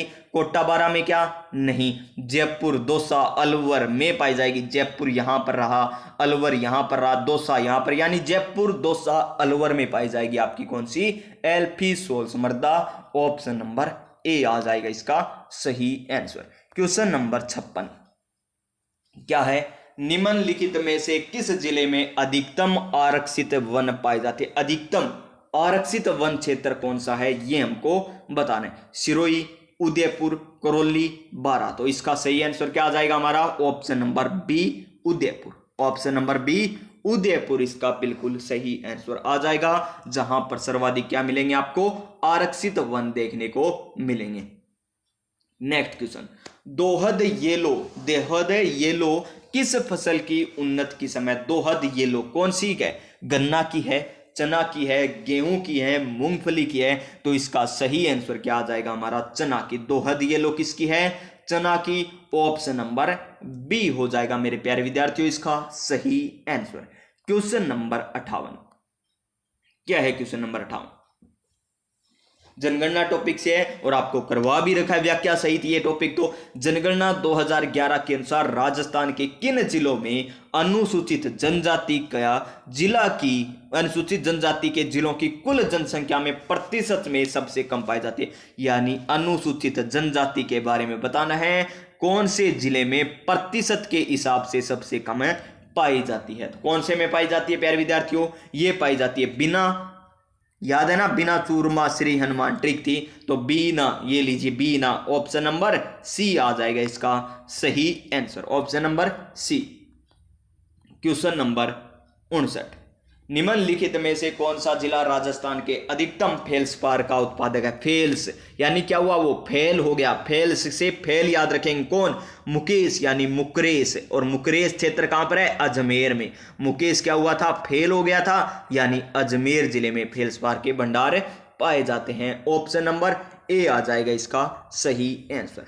क्वेश्चन नंबर 60, निम्नलिखित नदियों में से कौन अध्यारोपित नदी का उदाहरण है? निम्नलिखित नदियों में से कौन है अध्यारोपित नदियों का उदाहरण है? घग्गर, माही, बनास, जाखम। तो देखिए माही, सोम, माही, जाखम, बनास, ये तो क्या है? दूसरी नदी। कोई तो बंगाल की है, खाड़ी में जाकर गिरती है, कोई अरब सागर में जाकर गिरती है। लेकिन घग्गर नदी क्या है? ये क्या है? एक आंतरिक प्रवाह की नदी है, यानी अध्यारोपित नदी हमें पूछा है। तो इसका सही आंसर हमारा क्या हो जाएगा प्यारे विद्यार्थियों? बनास नदी हो जाएगा। क्या हो जाएगा? बनास। क्यों? क्योंकि अध्यारोपित नदी किसे कहेंगे? अध्यारोपित जो दूसरे में जाकर मिलती है। तो अध्यारोपित नदी कौन सी है? यहां पर बनास नदी है। कौन सी? बनास नदी। ऑप्शन नंबर सी हो जाएगा इसका सही answer. Next question, question number 61। तो देखिए 60 क्वेश्चन हमने कर लिए। अब प्यारे साथियों थोड़ा सा मैं जल ग्रहण कर लेता हूं, फिर हम पॉलिटी करेंगे, उसके बाद साइंस के क्वेश्चन आएंगे, फिर मैथ रीजनिंग के क्वेश्चन आएंगे, उसके बाद हिंदी के, उसके बाद इंग्लिश के क्वेश्चन आने वाले हैं। तो प्यारे साथियों थोड़ा सा जल ग्रहण कर लीजिए, आप भी ग्रहण कर लीजिए और मैं भी जल ग्रहण कर लेता हूं। तो देखिए, तो प्यारे साथियों अब स्टार्ट होती है हमारी पॉलिटी। क्या है पॉलिटी देख लीजिए। कथनों को ध्यान पूर्वक पढ़िए। अब ध्यान पूर्वक पढ़ना आपको कथनों को। तो देखिए कथन नंबर 1 क्या कह रहा है हमें कि राजस्थान का महाधिवक्ता कार्यालय राज्य पुनर्गठन अधिनियम 1956 के अनुसार राजस्थान राज्य के गठन पर अस्तित्व में आया था। क्या ये कथन सही है, गलत है? महाधिवक्ता कौन से अनुच्छेद में आपको मिलेगा? अनुच्छेद 165 में मिलेगा। अनुच्छेद 165 में। नियुक्ति किन के द्वारा? राज्यपाल के द्वारा। हटाया भी किन के द्वारा जाएगा? राज्यपाल के द्वारा हटाया जाएगा। जी कथन नंबर 2 देखिए, जी सी कासलीवाल। जी सी यहां पर क्या है प्यारे साथियों, एक सेकंड। पहला क्या कह रहा है हमें, ये नहीं पूछा कि महाधिवक्ता का कौन से अनुच्छेद में, हमें ये कह रहा है कि महाधिवक्ता कार्यालय। ध्यान पूर्वक तभी तो पढ़ना था हमें। तो यहां पर महाधिवक्ता कार्यालय कहा है कि राज्य पुनर्गठन अधिनियम 1956 के अनुसार राजस्थान राज्य के गठन पर अस्तित्व में आया था। यह बात बिल्कुल सही है, एक नंबर सही है, गलत नहीं है। हमें महाधिवक्ता कार्यालय के बारे में पूछा गया तो ये तो सही है प्यारे साथियों। फिर देखिए हमारा जी सी कांसलीवाल। जी सी कासलीवाल राजस्थान के प्रथम महाधिवक्ता थे। क्या ये सही बात है? जी मान, ये तो बिल्कुल सही बात है। तो ये भी सही है, ये भी सही, यानी फर्स्ट और सेकंड दोनों हमें सही दे रखे हैं। तो देखिए कौन सा विकल्प सही है, तो देख लीजिए फर्स्ट और सेकंड दोनों सही है। केवल एक सही, केवल दो सही, फर्स्ट और सेकंड दोनों सही है। तो ऑप्शन नंबर सी आ जाएगा इस क्वेश्चन का सही आंसर। क्वेश्चन नंबर 62 क्या है? क्वेश्चन नंबर 62 है, राजस्थान विधानसभा का सदस्य रहे बिना कोई व्यक्ति कितने महीने तक राज्य में मंत्री पद पर रह सकता है? तो कितने महीने तक रह सकता है? मान लीजिए उसने राजस्थान विधानसभा का चुनाव लड़ा, वो हार गया, लेकिन फिर उसे क्या कर दिया? मंत्री बना दिया था। मंत्री बना दिया था तो उसे दोबारा चुनाव लड़ेगा ना, कौन सी सीट से दोबारा लड़े या किसी और सी सीट से लड़े, तो उसे 6 माह के अंदर चुनाव लड़ना होगा। अगर वह 6 माह के अंतर्गत चुनाव नहीं लड़ता तो मंत्री पद उसका स्वतः ही क्या हो जाएगा? समाप्त हो जाएगा, यानी 6 महीने। Option number C. या फिर किसी को बना दिया कि हम इसको मंत्री बनाते हैं, जिस प्रकार यहां पर हुआ था ना, गंगानगर की सीट करणपुर में हुआ था कि बीजेपी ने क्या किया था? मंत्री बना दिया था, लेकिन फिर वो चुनाव हार गया, इसलिए वो मंत्री नहीं रहा, मंत्री पद से उसे हटना ही पड़ा। हार गया था चुनाव, लेकिन उसे पहले ही मंत्री बना दिया था। क्या होता है? 6 महीने के अंतर्गत उसे विधानसभा की क्या लेनी होती है? सदस्यता लेनी होती है, लेकिन 6 महीने के अंतर्गत नहीं लेता तो उसकी सदस्यता समाप्त हो जाती है। कौन सी? वो मंत्री पद वाली, यानी 6 महीने इसका सही आंसर आ जाएगा। क्वेश्चन नंबर 63 क्या है? क्वेश्चन नंबर 63 हमारा क्वेश्चन नंबर 63 है कि आपातकालीन प्रावधानों के बारे में निम्न में से कौन सा कथन सत्य नहीं है? अनुच्छेद 352 के तहत आपातकाल मंत्रिमंडल की लिखित सहमति के आधार पर लगाया जा सकता है। बिल्कुल सही है, मंत्रिमंडल की सहमति पर लगाया जाता है, लिखित सहमति पर। आगे देखिए, राष्ट्रपति शासन किसी राज्य में अधिकतम 3 वर्षों तक लागू रह सकता है। यह भी बिल्कुल सही है।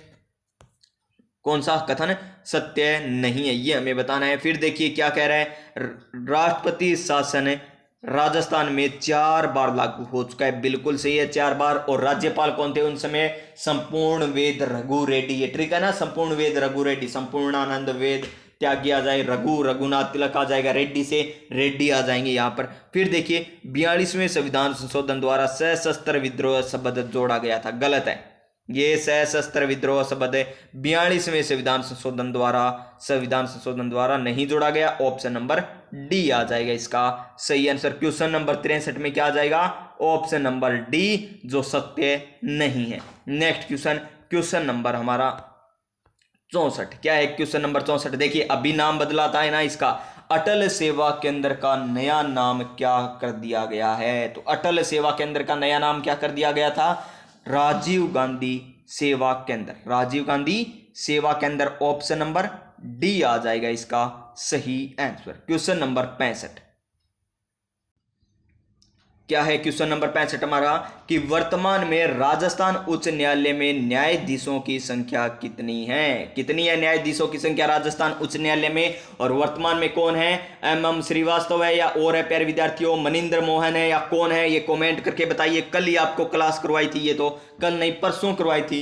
राजस्थान के सभी उच्च अधिकारियों की बात की थी, वो चाहे मुख्य सचिव हो, महाधिवक्ता हो, सारी बात की थी, आपको सारे बताए थे। सूचना आयोग के अध्यक्ष कौन है, न्यायाधीश कौन है, सारी बातें बताई थी। तो आपको ये बताना है कि वर्तमान में उच्च न्यायालय के न्यायाधीश कौन है और इनकी संख्या कितनी है वर्तमान में। इनकी संख्या वर्तमान में कितनी है? 50। ऑप्शन नंबर सी हो जाएगा इसका सही आंसर।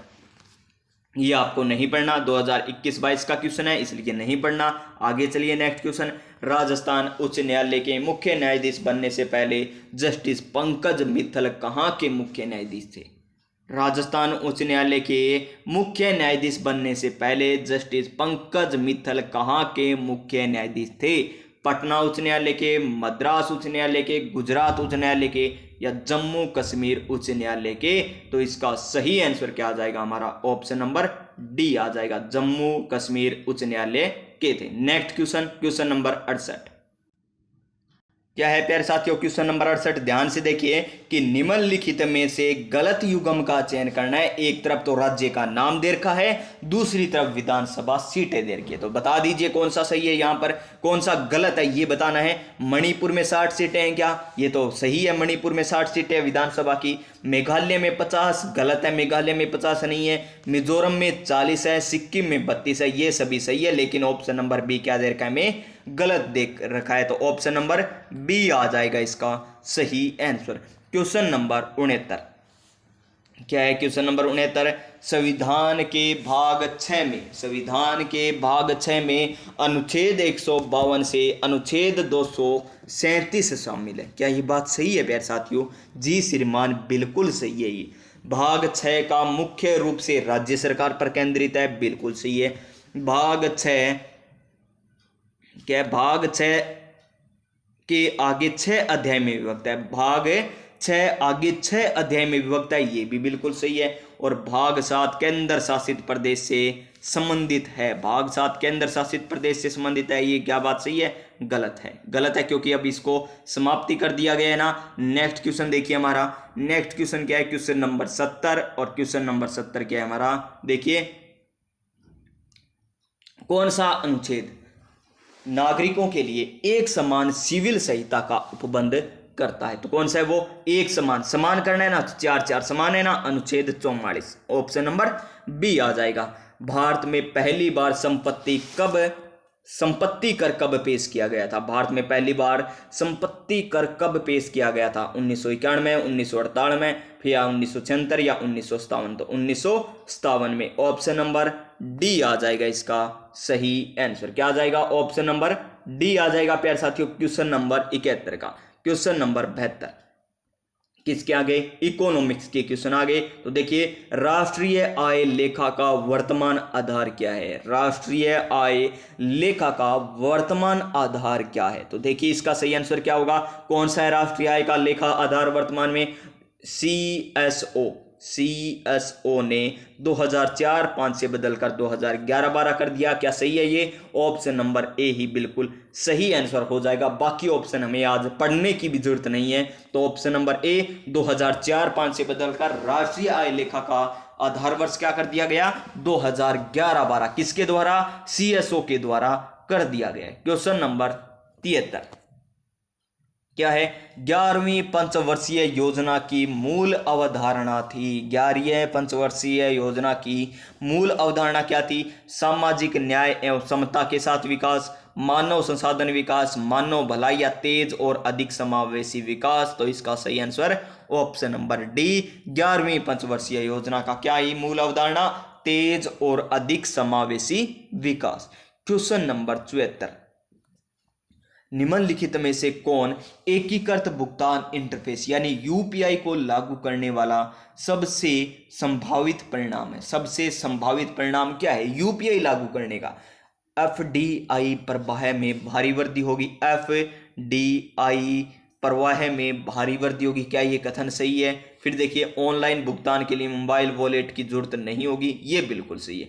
मोबाइल वॉलेट की जरूरत नहीं होगी ऑनलाइन भुगतान के लिए। ऑप्शन नंबर सी सबसे संभावित परिणाम यही है। आय की असमानता को मापा जा सकता है। क्वेश्चन नंबर 75, लोरेंज वक्र के द्वारा, गिन्नी गुणांक के द्वारा, गरीबी रेखा के द्वारा या सापेक्ष गरीबी के द्वारा। तो किन के द्वारा नापा जा सकता है आय की असमानता को? आय की असमानता को नापा जा सकता है हमें लोरेंज वक्र के द्वारा, गिन्नी गुणांक के द्वारा और सापेक्ष गरीबी से, यानी 1, 2 और 4।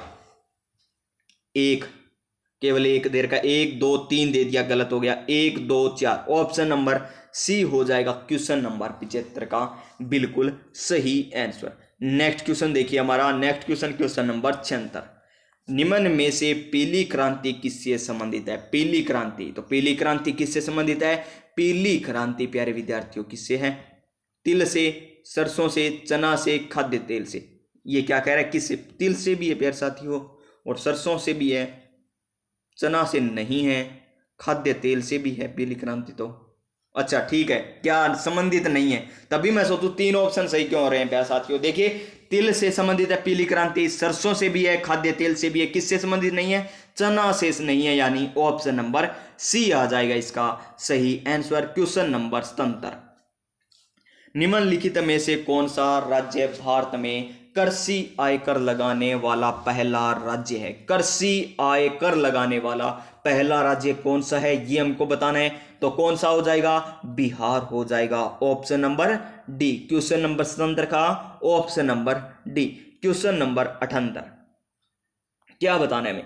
हमें बताना है कि नीचे दिए गए भारतीय संविधान की राज्य सूची के अंतर्गत कौन आते हैं? राज्य सूची के अंतर्गत कौन आते हैं, ये हमको बताना है। तो देखिए, राज्य सूची के अंतर्गत कौन आएंगे? स्टाम्प शुल्क आएगा, कस्टम शुल्क आएगा, लग्जरी टैक्स आएगा, मनोरंजन टैक्स आएगा। तो ये दो आएंगे, ऊपर वाले नहीं आएंगे राज्य सूची में। ये तो संघ सूची के विषय, लग्जरी टैक्स और मनोरंजन टैक्स, यानी 3 नंबर और 4 नंबर। 3 नंबर और 4 नंबर आएगा। तो देख लीजिए कौन से में 3 नंबर और 4 नंबर।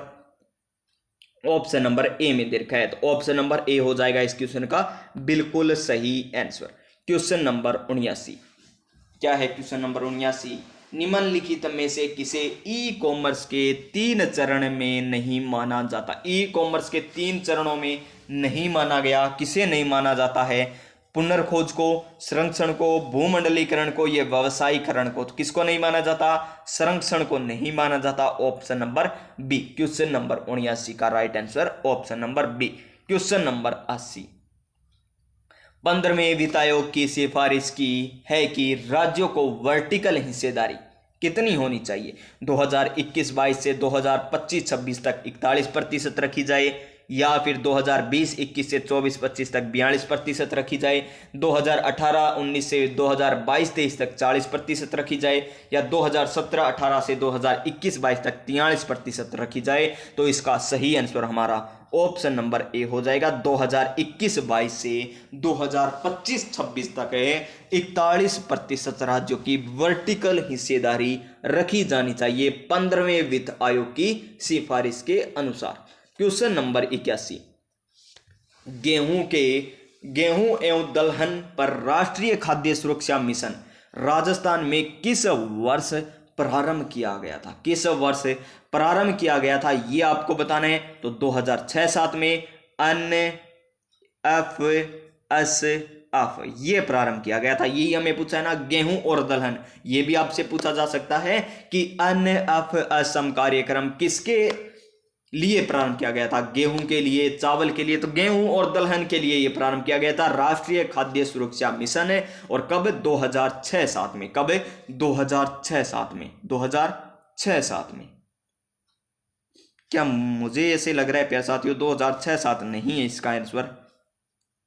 फिर भी कोई बात नहीं, क्वेश्चन नंबर 81 है ना, याद दिला देना। अंत में हम देखेंगे क्या है इसका आंसर, दोबारा देख लेंगे। एक सेकंड रुकिए, मैं अभी आपको देख कर ही बता देता हूं क्या आएगा। मुझे ऐसे लग रहा है या 2007-08 हो सकता है। 7-8 7 देंगे तभी गेहूं और मिलेगी ना, 7-8 आएगा मेरे हिसाब से। क्वेश्चन नंबर 81 है ना, क्या है, 1 मिनट में सर्च ही कर लेता हूं।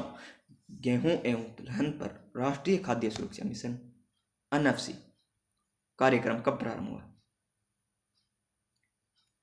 ठीक है प्यारे साथियों, इसका सही आंसर क्या आएगा? ऑप्शन नंबर बी ही आएगा। देखिए मैंने कहा था ना ऑप्शन नंबर बी हो सकता है, तो ऑप्शन नंबर बी है इसका सही आंसर।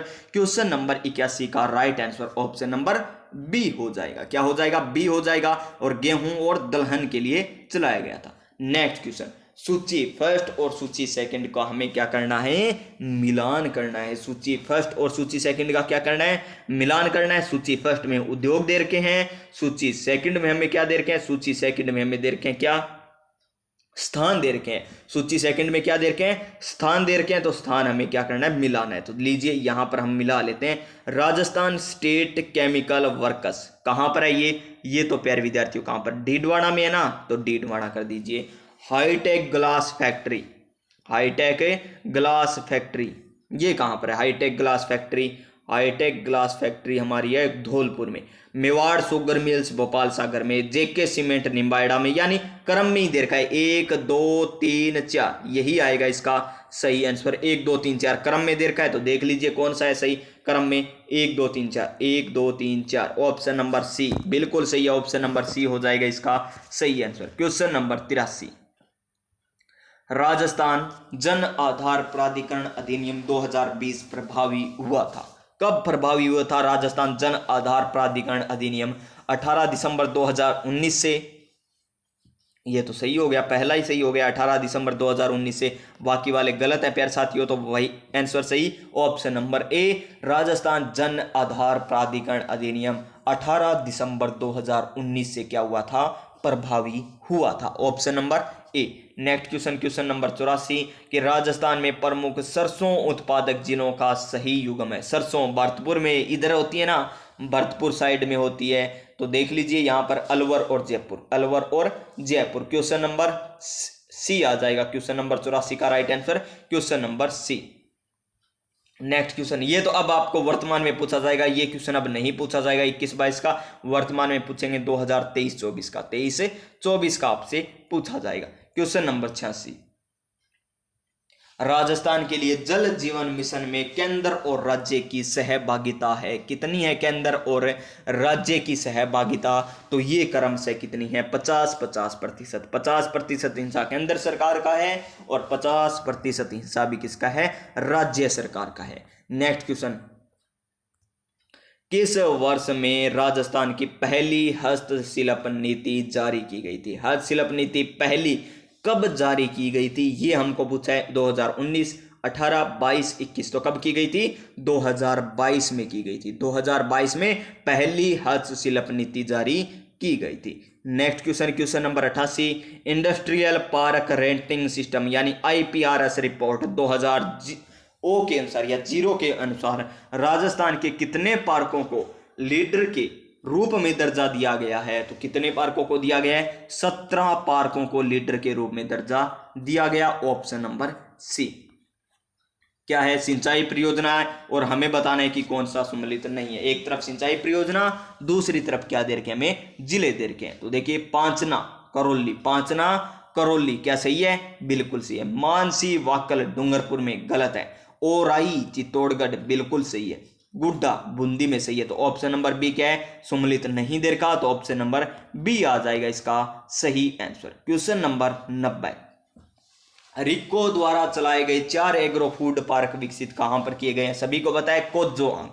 ये ट्रिक है ना, कोज्जाआंग, कोज्जाआंग, कोज्जाआंग यानी को से कोटा, कोटा आएगा, कोटा आएगा इसमें, कोटा है नहीं तो ये काट दीजिए, कोटा इसमें भी है। जा से क्या बनेगा? जोधपुर, कोज्जा जोधपुर। ठीक है, जोधपुर है, जोधपुर है, इसमें जोधपुर नहीं है तो ये काट दीजिए। कोज्जा ऐसे क्या बनेगा? अलवर, अलवर इसमें है, अलवर इसमें नहीं है तो काट दीजिए। गै से गंगानगर, ये ऑप्शन नंबर सी बन जाएगा इसका सही आंसर। कोज्जाआंग, रिको द्वारा 4 एग्रो फूड पार्क कोज्जाआंग। नेक्स्ट क्वेश्चन, केंद्रीय परिवहन मंत्री कौन है? केंद्रीय परिवहन मंत्री नितिन गडकरी ने किस राज्य में 2300 करोड़ की 119 किलोमीटर की 6 राष्ट्रीय राजमार्ग परियोजनाओं का उद्घाटन और शिलान्यास किया है? तो कौन सा आ जाएगा इसका सही answer? Option number A Madhya Pradesh. Option number A Madhya Pradesh इसका सही आंसर आ जाएगा।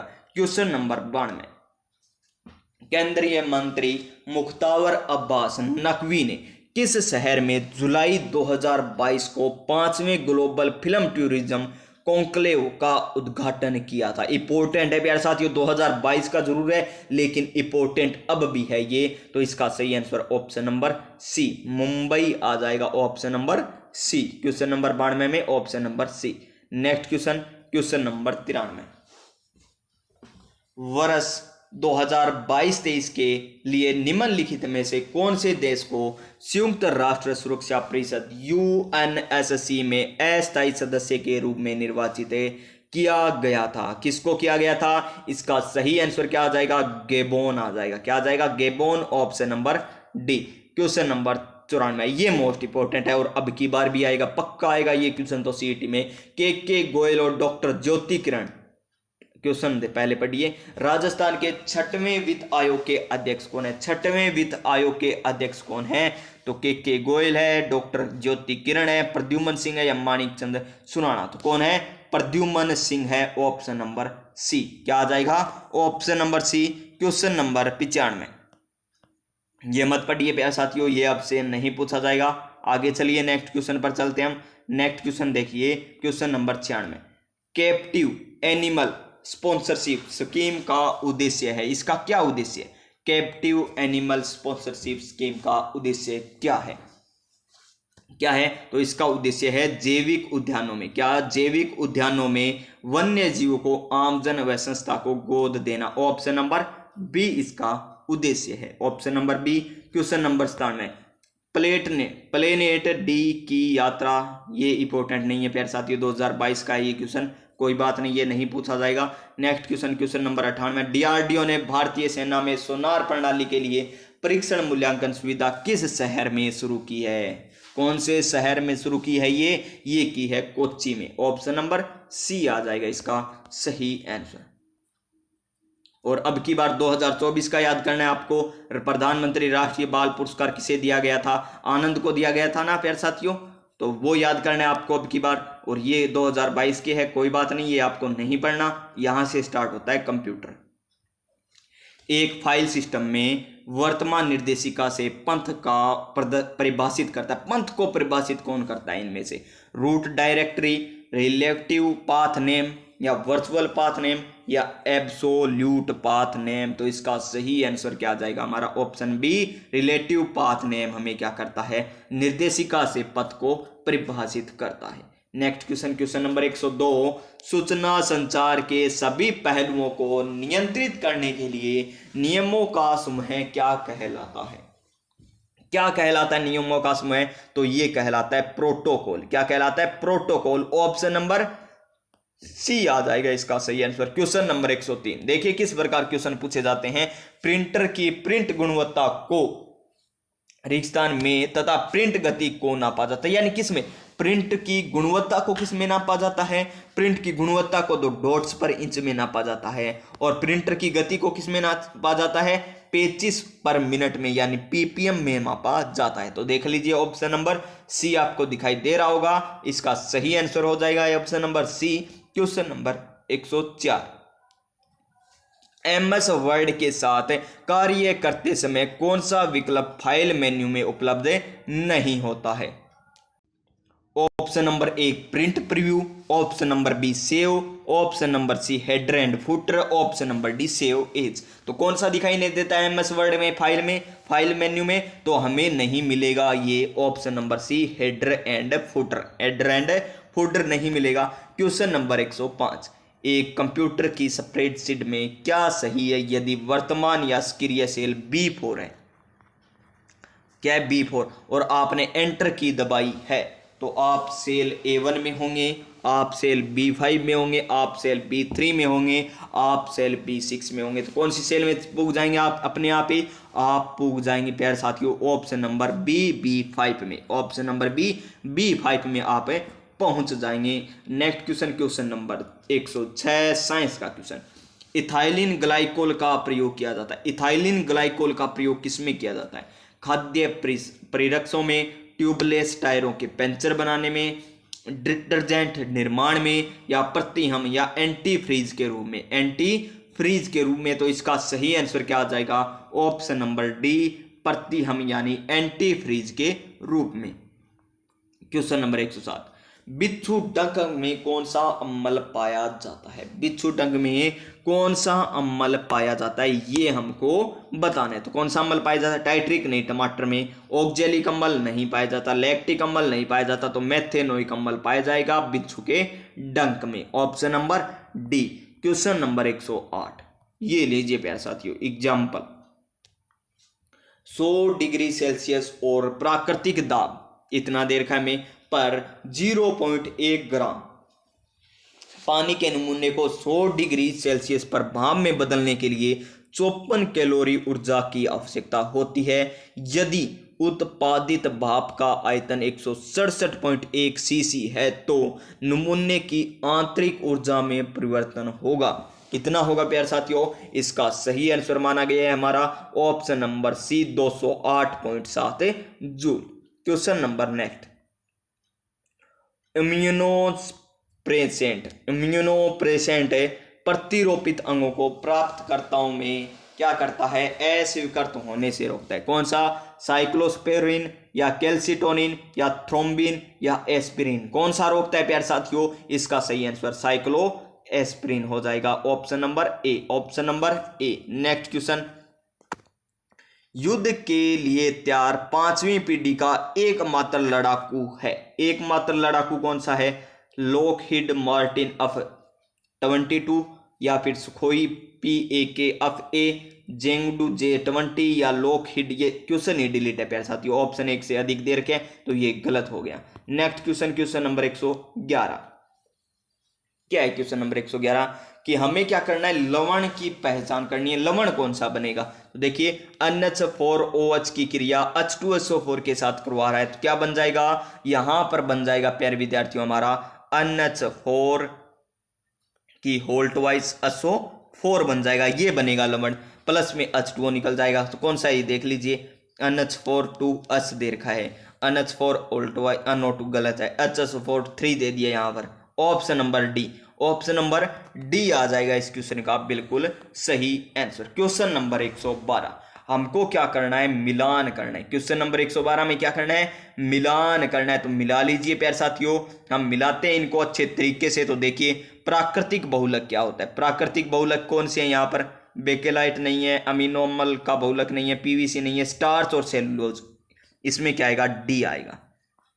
फिर देखिए ताप दर्द बहुलक कौन से हैं? बहुलक ताप दर्द बहुलक कौन से? बेकेलाइट, ए आ जाएगा। फिर प्रोटीन कौन से? अमीनो अम्ल के बहुलक, बी आ जाएगा। और ताप सुगट्टे बहुलक, PVC आ जाएगा, यानी ये आएगा DABC। DABC इसका सही आंसर हो जाएगा। DABC डी सही है, BB ए दे रखा है, बी दे रखा है तो ए वाला हो जाएगा। DABC ऑप्शन नंबर बी आ जाएगा इसका सही answer. Question number 113, genetic engineering में प्रयुक्त होने वाला सामान्य जीवाणु है। जेनेटिक इंजीनियरिंग में प्रयुक्त होने वाला सामान्य जीवाणु कौन सा है ये हमें बताना है। तो ई कोलाई है, स्पाइरिलम है या राइजोबियम है या डिप्लोकोकस है? तो कौन सा? ई कोलाइल है। कौन सा? E coli, option number A. Question number 114, ozone के बारे में हमें क्या बताना है? निम्नलिखित में से कौन सा कथन सत्य है ये हमको बताना है ओजोन के बारे में। ओजोन से ऑक्सीजन का निर्माण एक उष्माशोषी प्रक्रिया है। क्या ये बात सही है? बिल्कुल सही है ये तो। ओजोन से ऑक्सीजन, ओजोन क्या होता है? O3, इसका निर्माण करना है ऑक्सीजन में, O2 में। तो क्या है? उष्माशोषी अभिक्रिया नहीं, उष्माक्षेपी, गलत है ये तो, गलत हो गया। फिर देखिए ओजोन एक त्रिपरमाणुक रेखीय अणु है। त्रिपरमाणुक है प्यारे साथियों, लेकिन ये रेखीय अणु नहीं है। ओजोन में द्विबंध होते हैं, ये भी गलत हो गया।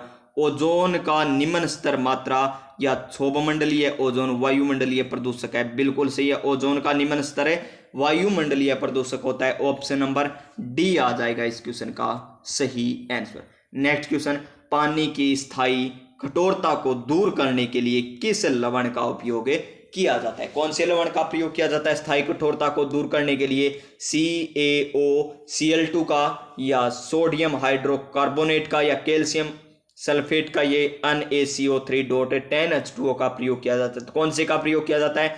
NaCO3.10H2O का प्रयोग किया जाता है, ऑप्शन नंबर सी आ जाएगा। अब आती है प्यारे साथियों मैथ। क्या आ गई यहां पर, मैथ के क्वेश्चन आ चुके हैं। तो चलिए मैथ के क्वेश्चन हम कर लेते हैं प्यारे विद्यार्थियों। तो देखिए क्या है क्वेश्चन पहला, कि एक कस्बे की जनसंख्या 6000 है। क्या है, एक कस्बे की संख्या 6000 हमें दे रखी है। ठीक है जी श्रीमान, 6000 है। यदि पुरुषों की संख्या में 8% की वृद्धि होती है, कितनी प्रतिशत की, 8% की वृद्धि होती है, और महिलाओं में 10% की वृद्धि होती है, तो जनसंख्या 6500 हो जाती है। यानी कितनी बढ़ गई है यहाँ पर, 500 बढ़ चुकी है। कितनी, 500 बढ़ चुकी है। तो कस्बे में महिलाओं की संख्या ज्ञात कीजिए। मान लीजिए इनमें पुरुषों की संख्या कितनी है, मेल यानी मान लीजिए, और फीमेल कितनी बचेगी, फिर 6000 में से घटा देंगे तो वो फीमेल बच जाएगी। यानी मेल मान लीजिए और फीमेल की संख्या हो गई 6000 माइनस तो कर लीजिए अब इसको। तो करेंगे तो किस प्रकार करेंगे, इंटू में इसका क्या 8% की वृद्धि, तो 8/100 आ जाएगा।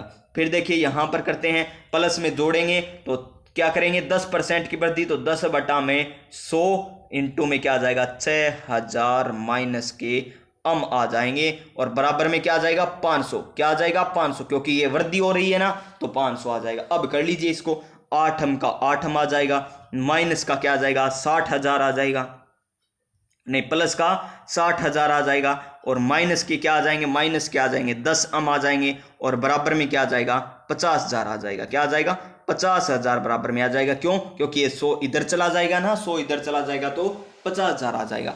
अब देखिए 8 में से 10 जाए, माइनस के 2 बचेंगे, और 60,000 इधर जाएगा तो इधर कितने बच जाएंगे, माइनस के 10,000 बच जाएंगे, बचेंगे ना। तो इसे काटेंगे तो का मान कितना आ जाएगा, 5,000। यानी पुरुषों की संख्या कितनी है यहाँ पर, 5,000। पुरुष तो कितने हैं, 5,000, और महिलाएं कितनी होगी, 1000 महिलाएं हो जाएगी। पुरुष तो कितने हैं, 5,000, और महिलाएं कितनी हैं, 1000 महिलाएं हैं। तो हमें यही पूछा है कि महिलाओं की संख्या कितनी है, 1000। ऑप्शन नंबर ए हो जाएगा इसका सही आंसर। क्वेश्चन नंबर 117 कि 4 संख्याएं हमें दी गई है, कोई 4 संख्याएं दे रखी है। प्रथम 3 संख्याओं का औसत क्या है, 15। मान लीजिए प्रथम 3 संख्या x1 प्लस में x2 प्लस में x3, इनका औसत यानी राशियों का योग बटा राशियों की संख्या बराबर 15 हमें दे रखा है। ये तो समझ में आ गया ना, प्रथम 3 संख्याओं का औसत 15 है। तो इसी प्रकार होगा ना, प्रथम 4 संख्याएं मान लीजिए कौन कौन सी है, x1 है, x2 है, x3 है और x4 है। ये 4 संख्याएं, तो इनमें से प्रथम 3 का औसत हमें दे रखा है, तो राशियों का योग बटा राशियों की संख्या 15 दे रखा है। अंतिम 3 यानी x2 प्लस में x3 प्लस में x4, इनका औसत हमें कितना दे रखा है, इनका औसत हमें दे रखा है 16। कितना दे रखा है, 16 इनका औसत हमें दे रखा है। तो 16 लिख लीजिए यहां पर, 16 ये लीजिए, 16 आ जाएगा। यहां पर क्या है प्यारे साथियों, यहां पर लिखा ही नहीं जा रहा, 16 समझ में आ गया होगा, ये 16 है प्यारे साथियों। क्या है, 16, ये लीजिए 16 लिखा गया। ठीक है, तो अब देखिए यहां से बनेगी हमारे पास 2 समीकरण। एक तो ये समीकरण बनेगी, एक ये समीकरण, क्योंकि 3 की गुणा इधर करा देंगे तो x1 plus x2 plus x3 बराबर क्या हो जाएगा, 45, और x2 plus x3 plus x4 बराबर क्या आ जाएगा, 48। तो करिए इसको एक बार गुणा कीजिए इस प्रकार, देखिए x1 प्लस में x2 प्लस में x3 बराबर क्या आ जाएगा हमारा, 15 या 45 आ जाएगा। और इसी प्रकार हम करें क्या, x2 प्लस में x3 प्लस में x4 बराबर 32 या 48 आ जाएगा। ये लीजिए, अब इन दोनों को क्या करिए, घटा दीजिए। इनको घटाएंगे तो ये सभी माइनस क्या हो जाएंगे, माइनस के हो जाएंगे। ये भी माइनस का आ जाएगा, ये भी माइनस का आ जाएगा, और यहां पर भी माइनस आ जाएगा। ये सभी माइनस हो जाएंगे, घटाएंगे तब माइनस माइनस माइनस माइनस, ये इस प्रकार घटा देंगे। इसको घटाएंगे तो ये कट जाएगा, ये कट जाएगा, और इधर क्या बचेगा, x1 बचेगा ना, और माइनस का क्या बचेगा, x4 बचेगा, बराबर क्या बचेगा, माइनस का 3 बच जाएगा। और हमें क्या दे रखा है, अंतिम संख्या दे रखी है कितनी, 19। तो x4 का मान 19 दे रखा है, यहां पर मतलब 19 आएगा, यहां पर माइनस का इधर जाकर प्लस हो जाएगा, और 19 में से 3 जाएंगे तो कितने बच जाएंगे हमारे, 19 में से 3 जाएंगे तो 16 बच जाएंगे ना। तो ऑप्शन नंबर सी आ जाएगा इसका सही आंसर। यही पूछा है हमें कि प्रथम संख्या x1 का मान 16 आ जाएगा, ऑप्शन नंबर सी आ जाएगा। क्या आ जाएगा, option number C. Question number 118, 2 समद्विबाहु, सम नहीं समबाहु है, क्या है, 2 समबाहु त्रिभुज है, हमें दे रखा है। क्षेत्रफल का अनुपात हमें दे रखा है 36 और 25, तो इनकी भुजाओं का अनुपात क्या आ जाएगा 6:5 आ जाएगा। भुजा का अनुपात आ गया ना, आपको पता चल गया होगा किस प्रकार आया, क्योंकि क्षेत्रफल का सूत्र क्या होता है √3/2 भुजा की स्क्वायर होता है। तो भुजा की स्क्वायर, ये तो अचर राशि है, ये तो कट जाएगी, भुजा की स्क्वायर बचेगी। तो भुजा ये किसकी स्क्वायर है 6 की स्क्वायर है, इधर किसकी स्क्वायर है 5 की स्क्वायर है, यानी भुजा का मान क्या है 6 है पहले त्रिभुज का, दूसरे समबाहु त्रिभुज का 5 है। अब देखिए इनके परिमाप का मान क्या होगा, अनुपात क्या होगा। परिमाप क्या होता है, समबाहु त्रिभुज है, एक भुजा का मान 6 है, तो ये भी 6 ये भी 6, तो इसका परिमाप क्या हो जाएगा 18, ये लीजिए। और दूसरी का इसी प्रकार 5, 10, 15 15 आ जाएगा, इसको काट दीजिए, 3 से कटेगा 6 3 18, 6 5 15, यानी 6:5 आ जाएगा, यानी ऑप्शन नंबर ए आ जाएगा इस क्वेश्चन का सही आंसर। क्वेश्चन नंबर 119, दिए गए चित्र का पानी में प्रतिबिंब चुनिए। पानी में प्रतिबिंब बनाना है, तो पानी में प्रतिबिंब किस प्रकार बनाओगे। मान लीजिए आपके पास ये कॉपी है, ये क्या है बुक है, आपके पास क्या है बुक है, उसका इस प्रकार है, इसको खोल लीजिए, एक पेज ये हो गया आपका, एक पेज ये हो गया। तो इस पेज में यहां पर सेम का सेम इसी प्रकार चित्र को बना दीजिए, इसी प्रकार जिस प्रकार बना रखा है ना उसी प्रकार बना दीजिए। और फिर पेज को क्या करना है, इस प्रकार पलटना है, इस प्रकार बस ऐसे करके देखना है, इस प्रकार करके देखिए, जो आकृति आपको दिखाई दे वही आंसर हो जाएगा। तो कौन सा हो जाएगा इसका आंसर, ऑप्शन नंबर बी आ जाएगा। क्या आ जाएगा, ऑप्शन नंबर बी इसका सही आंसर आ जाएगा। ऐसे करके देखिए आपको बिल्कुल सही लगेगा। नेक्स्ट क्वेश्चन, क्वेश्चन नंबर 120, यदि 9 + 7 = 58 है, ए और 3 + 11 = 124 है, और 13 + 5 = क्या दे रखा है हमें, ये हमें बताना है। तो देखिए कुछ तो सोचेंगे कि गलती से हो गया होगा, 9 + 7 तो कितने होते हैं, 9 + 7 तो 16 होते हैं, तो ये तो गलत दे रखा है हमें। तो देखिए इसको किस प्रकार करेंगे, 9 7, ये लीजिए 9 + 7 की स्क्वायर 49, 49 और 9 कितने होते हैं 58, 3 + 11 की स्क्वायर 121, 121 और 3 124, 13 13 ये रहा, 5 की स्क्वायर 25, और 25 और 13 5 3 8 इकाई अंक आएगा, तो 38 हो जाएगा। ऑप्शन नंबर ए, बिल्कुल आसान था, हो गया ना प्यारे साथियों। Next question, question number next क्या है, सरल ब्याज पर एक राशि 4 वर्ष में 1120 रुपए और 5 वर्ष में 1200 रुपए हो जाती, यानी एक वर्ष में कितनी हो गई, एक वर्ष में बढ़कर 80 हो गई, क्योंकि 4 वर्ष में 1120 थी, 5 वर्ष में 1200 हो गई, यानी कितनी बढ़ी है 80 रुपए। तो एक वर्ष का ब्याज कितना हो गया 80, तो 4 वर्ष का कितना हो जाएगा 8 चौका 32, 320 हो जाएगा। अब 1120 में से 320 घटा दोगे तो क्या बच जाएगा आपका मूलधन, तो 0 0 0 0 आ गया यहां पर फिर, और 11 में से 3 जाए 8, तो 800 इसका बिल्कुल सही आंसर आ जाएगा। क्वेश्चन नंबर 121 का 800 बिल्कुल सही है। नेक्स्ट क्वेश्चन, क्वेश्चन नंबर 122, क्या दे रखा है, कोई राशि दे रखी है हमें 3550 रुपए की, एक्स वाई और जेड इस प्रकार विभाजित की जाती है कि एक्स के हिस्से का 3 गुना, एक्स के हिस्से का 3 गुना ये लीजिए, और y के हिस्से का 5 गुना ये लीजिए, और z के हिस्से का 7 गुना क्या है बराबर है, तो ये लीजिए। इस प्रकार आपको करना है तो यहां पर कर लीजिए, इस प्रकार करोगे तो यहां पर क्या आ जाएगा z। तो अब देखिए इसको क्या करना है, हमें अनुपात ज्ञात कर लेंगे और बाद में इसको डिवाइड कर देंगे। तो अनुपात ज्ञात करने के लिए क्या करना होता है, हमें एलसीएम लेना होता है। क्या करना होता है, एलसीएम लेना होता है। तो इसका एलसीएम कितना आ जाएगा 105, तो 105 से इसे भाग दे दीजिए, 105 से इसे भाग दे दीजिए, 105 से इसको भाग दे दीजिए। इसको करोगे तो 3 एकम 3 तिया 9 और 5 तिया 15, 35, 5 दूनी 10, 5 एकम 5 और 7 एकम 7, और कितने बच गए 3 7 5 35, यानी इसका अनुपात क्या आ जाएगा 35:21:15, ये इसका अनुपात आ जाएगा। किसका, एक्स वाई जेड का जो धन है ना उसका अनुपात आ जाएगा 35:21:15। क्या आ जाएगा 35:21:15 इसका अनुपात आ जाएगा। और टोटल कितनी देर की हमें 3550 देर की है। क्या 3550 हमें टोटल देर की है। तो देखिए इनको जोड़ दीजिए, इनको जोड़ोगे तो जोड़िए, 35:21:15 को जोड़ेंगे कितना हो गया 30 और 20 50, 50 और 10 कितने होते 60, 60 और 10 कितने हो गए 70 और 71, यानी 71 का मान हमें क्या दे रखा है, 71 का मान दे रखा है 3550। और हमें किसका ज्ञात करना है 35 का करना है, क्योंकि एक्स का मान कितना आया था अनुपात में 35, तो इसको काटोगे 5 से काट दीजिए 50 आ जाएगा। 50 की गुणा इससे करोगे तो कितना आ जाएगा 0, 5 5 25, 2 हासिल 5 ये 15 2 17, यानी 1750 इसका सही आंसर आ जाएगा। ऑप्शन नंबर सी इसका बिल्कुल सही आंसर हो जाएगा। क्वेश्चन नंबर 123, क्या है क्वेश्चन नंबर 123? हमें बताना है वेन आरेख है, ये क्या डायग्राम आ गए, वेन आरेख वाले आ गए, क्रिकेट, खिलाड़ी, टेनिस। देखिए खिलाड़ी तो सभी होते हैं, चाहे वो क्रिकेट के हो चाहे वो टेनिस के हो, लेकिन टेनिस और क्रिकेट अलग अलग है। तो इस प्रकार जो आपको चित्र दिखाई दे वो इसका सही आंसर हो जाएगा प्यारे साथियों। तो कौन सा है देख लीजिए, रुकिए और भी है इनमें साथ में, देखिए क्या है दे रखा है, कौन सा चित्र, क्रिकेट खिलाड़ियों, ये लीजिए क्रिकेट खिलाड़ी, टेनिस प्रशंसकों और विद्यार्थियों के बीच संबंधों का सही है। विद्यार्थी भी बताने हैं, टेनिस प्रशंसक भी बताने हैं और क्रिकेट खिलाड़ी। देखिए कोई क्रिकेट खिलाड़ी है ना, ये क्रिकेट खिलाड़ी हो गया, ये विद्यार्थी भी हो सकता है ना, वो टेनिस भी देख सकता है, खिलाड़ी भी हो सकता है, यानी इस प्रकार बनेगा, ये तीनों साथ में आएंगे तो ऑप्शन नंबर सी आ जाएगा इसका सही आंसर। क्यों? क्योंकि विद्यार्थी क्रिकेट खिलाड़ी भी हो सकता है, टेनिस का प्रशंसक भी हो सकता है, और टेनिस प्रशंसक विद्यार्थी भी हो सकता है और क्रिकेट खिलाड़ी भी हो सकता है, और क्रिकेट खिलाड़ी टेनिस भी हो सकता है, विद्यार्थी भी हो सकता है, तीनों हो सकते हैं ना, तो ये तीनों मिल जाएंगे। क्वेश्चन नंबर 124, हमें क्या बताना है कि इन आकृतियों के बाद अगली आकृति कौन सी आएगी, यहां पर ये हमको बताना है। तो कौन सा आ जाएगा इसका आंसर देख लेना प्यारे साथियों, ऑप्शन नंबर डी आ जाएगा इसका बिल्कुल सही आंसर, ऑप्शन नंबर डी।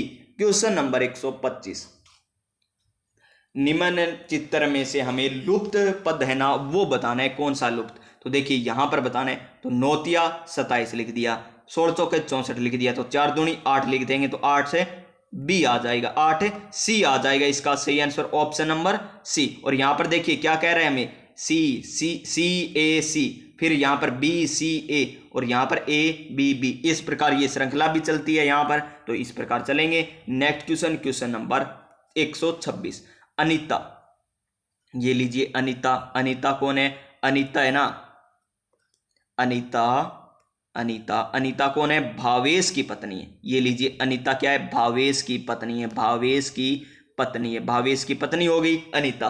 और अनीता आगे देखिए, चंचल अनीता की बहन है, अनीता की बहन कौन है, चंचल, यानी चंचल का भावेश क्या लगेगा, जीजा लगेगा, क्योंकि ये बहन हो गई अनीता। आगे देखिए, दिनेश चंचल का पिता है, दिनेश है ना, दिनेश वो चंचल का पिता है, चंचल का पिता है तो वो दिनेश चंचल का भी पिता होगा, अनीता का भी पिता होगा, ये लीजिए, तो ये कौन हो जाएगा, ससुर हो जाएगा। जबकि रमेश दिनेश का पुत्र है, रमेश कौन है, दिनेश का पुत्र है, रमेश, ये लीजिए पुत्र आ गया, तो ये क्या आ गया, भाई आ गया, किसका, चंचल और अनीता का भाई आ गया, और भावेश का क्या लगने लग गया, ये साला लगने लग गया। तो रमेश का भावेश से क्या संबंध है, रमेश कौन है, रमेश कौन है, साला लगेगा किसका, भावेश का, तो साला इसका सही आंसर आ जाएगा, क्या, साला, option number C.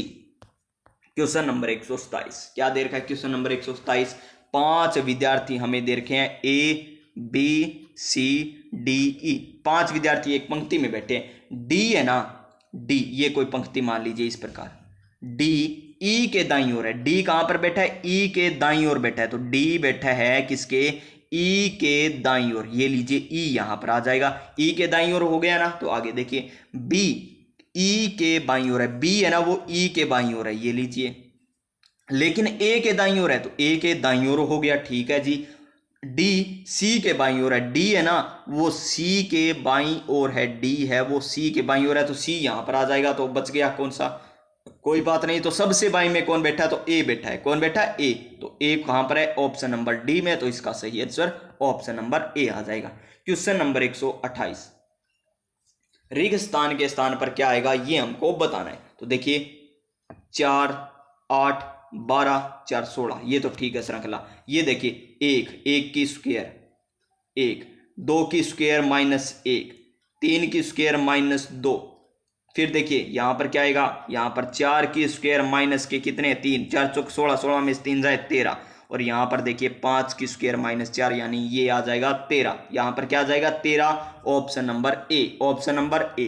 Question number 129, क्या है क्वेश्चन नंबर 129 हमारा, तो देख लीजिए क्या है क्वेश्चन नंबर 129, एक अच्छा झगड़ालू बनने के लिए एक आदमी को बुद्धिमान होना चाहिए। क्या ये बात सही है, अच्छा झगड़ालू बनने के लिए, अच्छा झगड़ालू बनने के लिए बुद्धिमान होना चाहिए, और अच्छे झगड़ालू बातूनी और उबाऊ होते हैं, बातूनी और उभऊ होते हैं। तो देखिए सभी बुद्धिमान व्यक्ति उभऊ होते हैं, क्या गलत है, सभी नहीं होते, सभी दे दिया तो गलत हो गया।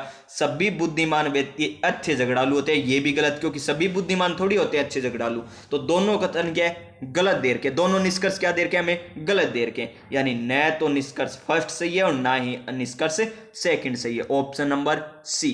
क्वेश्चन नंबर 130 क्या है, क्वेश्चन नंबर 130, किसी कूट भाषा में यदि GOD, जी कितने पे आता है, 7 पे आता है, ओ कितने पे आता है, 15 पे, डी कितने पे आता है, 4 पे, इनको जोड़िए कितना हो गया, 7, 15 और 4, 15 और 4 19, और 19 और 7 26, ये लीजिए 26 आ गया। इनको जोड़िए GREAT, जी कितने पे, 7 पे, आर कितने पे आता है, PQR 18 पे आता है, ई कितने पे आता है, ईट, ई आता है 5 पे, ए आता है 1 पे, टी आता है 20 पे। तो कितना हो गया टोटल हो गया प्यारे साथी यहाँ पर 20 और 21, 21 और 5 25, और 25 और 10 कितने हो गए, 35, और 35 और 7 कितने हो गए, 35 और 7 हो गए यहाँ पर 42, 42 और 8 कितने हो गए, 42 और 8 यहाँ पर हमारे हो गए 42 और 8 50 हो गए। ये तो क्या ये योग सही है 50 वाला, फिर तो बनेगा ही नहीं ये तो 20, ये 20 है, ठीक है। ए आता है 1 पे, 20 और 21, 21 और 5 26, 26 होते हैं, ठीक है। 26 और 7 कितने हो गए, 26 और 7 हो गए हमारे 43, 43, हाँ 51 आ गए, अब बनेगा योग तो, ठीक है 51। फिर देखिए GIFT, जी 7 पे आता है, आई 9 पे आता है, और अब कितने पे आता है, 6 पे, और टी आता है 20 पे। कितने हो गए, 9 और 7 16, 16 और 6 22, और 22 और 20 कितने हो गए, 44। अब क्या करेंगे, 26 को 3 से गुणा किया, क्योंकि इसमें 3 अक्षर है, तो कितने हो गए, 26 या 78 हो गए। 51 को किससे गुणा किया, 1 2 3 4 5 से गुणा किया, तो 51 इसकी गुणा 5 से करेंगे तो 255 आ जाएगा। और इसकी गुणा किससे करेंगे, 1 2 3 4 से गुणा कर दीजिए, 44 की 4 चौका 16, और बात करें 4 चौक 16 और 1 17, 176 आए हमारे तो 44। G7, ठीक है। आई 9 पे, फिक्स 6, 20 20, ठीक है।